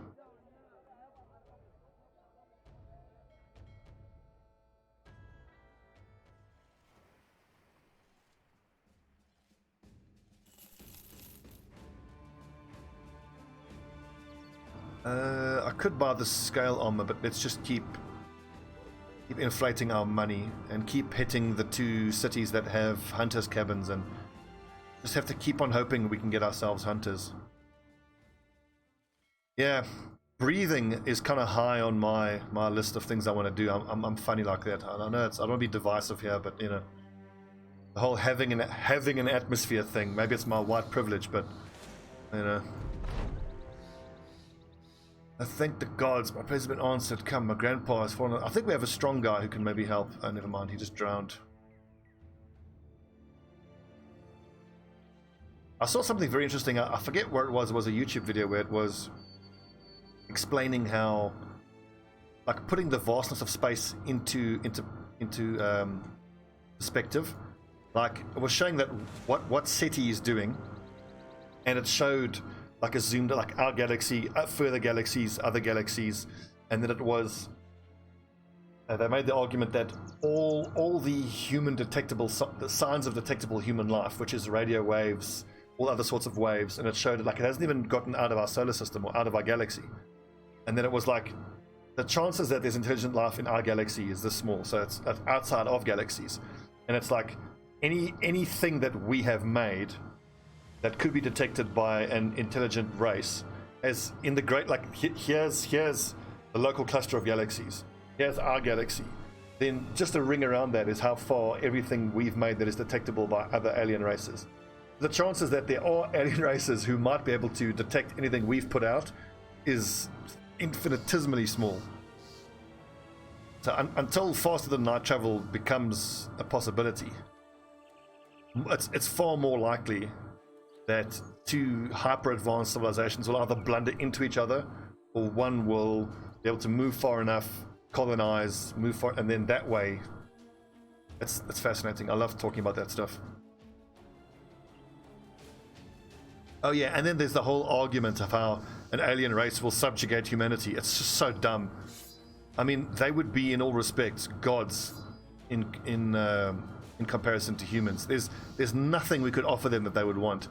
If you have faster than light technology, it stands to reason that you have all of your other technologies are so far advanced that you could probably have and benefit from Nick Bostrom's atomic generation machine, which is where all you need. So it's within the physical realms of possibility. For those of you who aren't familiar with Nick Bostrom's magic build anything machine, it's that all you need is the knowledge of how to do it. You can have a machine that can arrange atoms to make particles, to make complex particles, to make matter, to build a machine that can then self-replicate and repeat the process, whereby you can, like, okay, the whole thing, we need to explore the solar system to get minerals out of stars or whatever. Why? If you have this machine, you can just fabricate whatever you want out of essentially thin air. All you lack in that equation is the knowledge of how to do it. I forget Nick. Oh fuck! What's the name of Nick Bostrom's book? I mean to read it at some point. It's absolutely fascinating.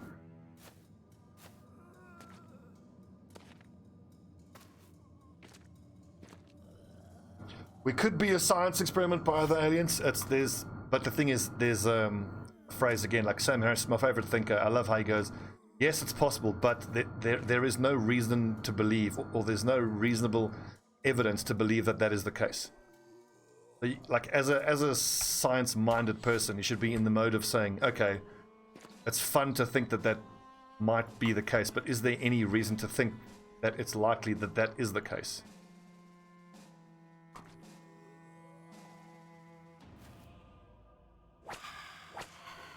Oh, whoops.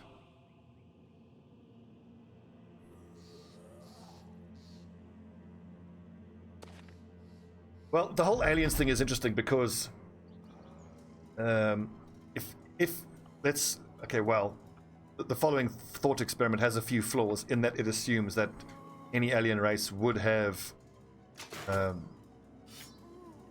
psychological makeup, or even any sort of makeup that would be close enough to humanity that thinking of it this way would be useful. But if let's flip it around and say humanity is the faster than light traveling, making contact with outer world's race.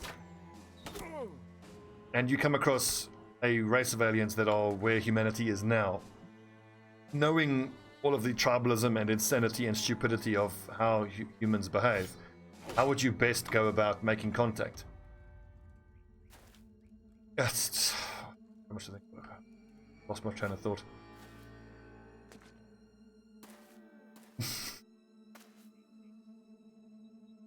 I agree, Morden. Peace via heavy bolters. No peace, only war.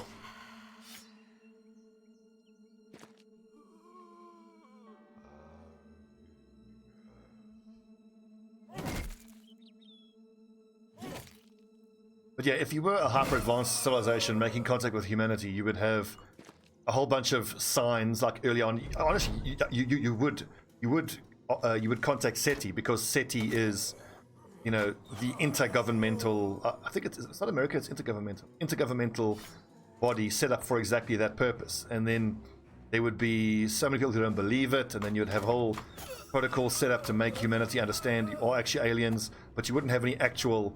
God, it would be so politically destabilizing making contact with aliens. But I for one, would be so thrilled for it to happen, because it would just throw all of the world's conflicts into a whole new light. Like, hey, you countries fighting over your religious ideology, well, aliens. You know, what does that kind of say about everything you have lived your life for? Aliens, bro.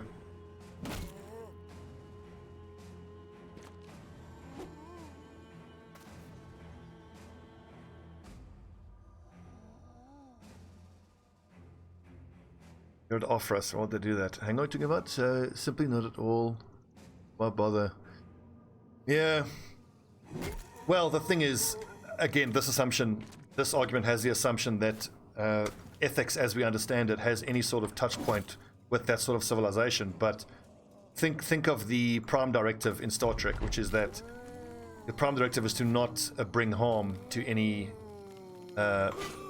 civilization you make contact with. But the thing is, again, by putting the shoe on the other foot argument, like if humanity was making contact, you can very easily make an ethical argument for making contact with other civilizations. Because once again, if you have faster than light travel technology, it stands to reason that all other forms of technology that you have are advanced enough.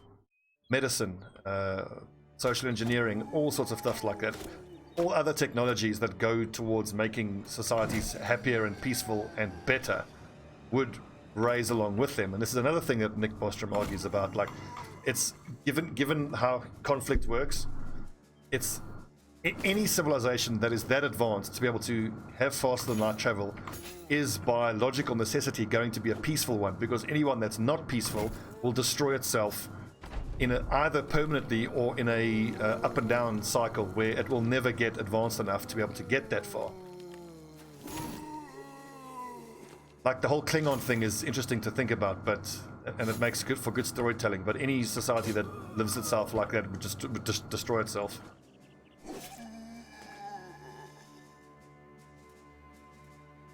I thought the Prime Directive was don't bring harm, but okay, well, in any case then, don't interfere with them.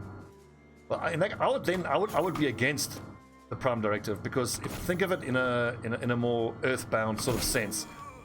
It's the very real argument to be made that, like, for example, even now on Earth, if you come across the Amazonian tribes or any isolated tribe, you can kind of see it both ways. So from an ethical perspective, you can argue don't interfere with them in their way of life, but you could also make the ethical argument that it is incumbent on you as an advanced, you know, or comparatively advanced culture, that you should be making contact with them and allowing them to avail themselves of all of the progress of the last 2,000 years with respect to ethics and medicine and all the things that make societies better.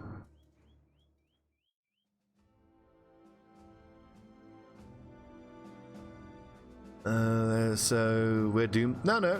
Well, to say that is to assume that humanity can never overcome its boom bust. Well, actually, it's not even a boom bust cycle. It's again, like right now on my podcast player, I'm listening to Steven Pinker, The Better Angels of Our Nature: How Violence Has Declined Throughout Civilization. I cannot recommend that I cannot recommend it. It's the most fascinating thing. If anything's going to make you feel optimistic about humanity and life and the world, it's that. It's such a fucking good book. Go read it. Go listen to it. And his basic thesis is that it is so easy for us to catastrophize and think it's the worst, it'll never get better, we'll fuck ourselves over. And sure, it is possible, but every single indicator of global, societal health is on an upwards trend.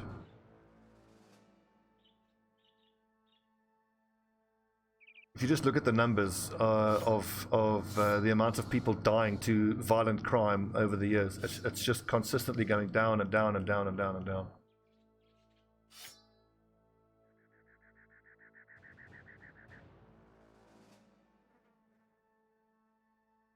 Why? The only thing you do is force your... well, the thing is, forcing your perspective on another person isn't inherently wrong. Okay, well, admittedly, if you're taking a utilitarian perspective on it, but look, I don't think it's inherently wrong. If you are living in a society where there is more suffering because of some aspect of that society, then having it, well, free will and your ability to make your own mistakes, it sounds all poetic and whatnot, but if making your mistakes is reasonably allowing the people within that society to suffer more than they need to, then... right, guys, this has been a fantastic and fascinating discussion, but I'm starving. I need to break for lunch. I'm going to take a hour-long break. It's 2 p.m. for me now. Vera, thanks for following. I'll be back in an hour, and we're going to do probably another 2 or 3 hours of Battle Brothers, and then I'll break again for dinner, and then it's Dungeons & Dragons time. Ugh.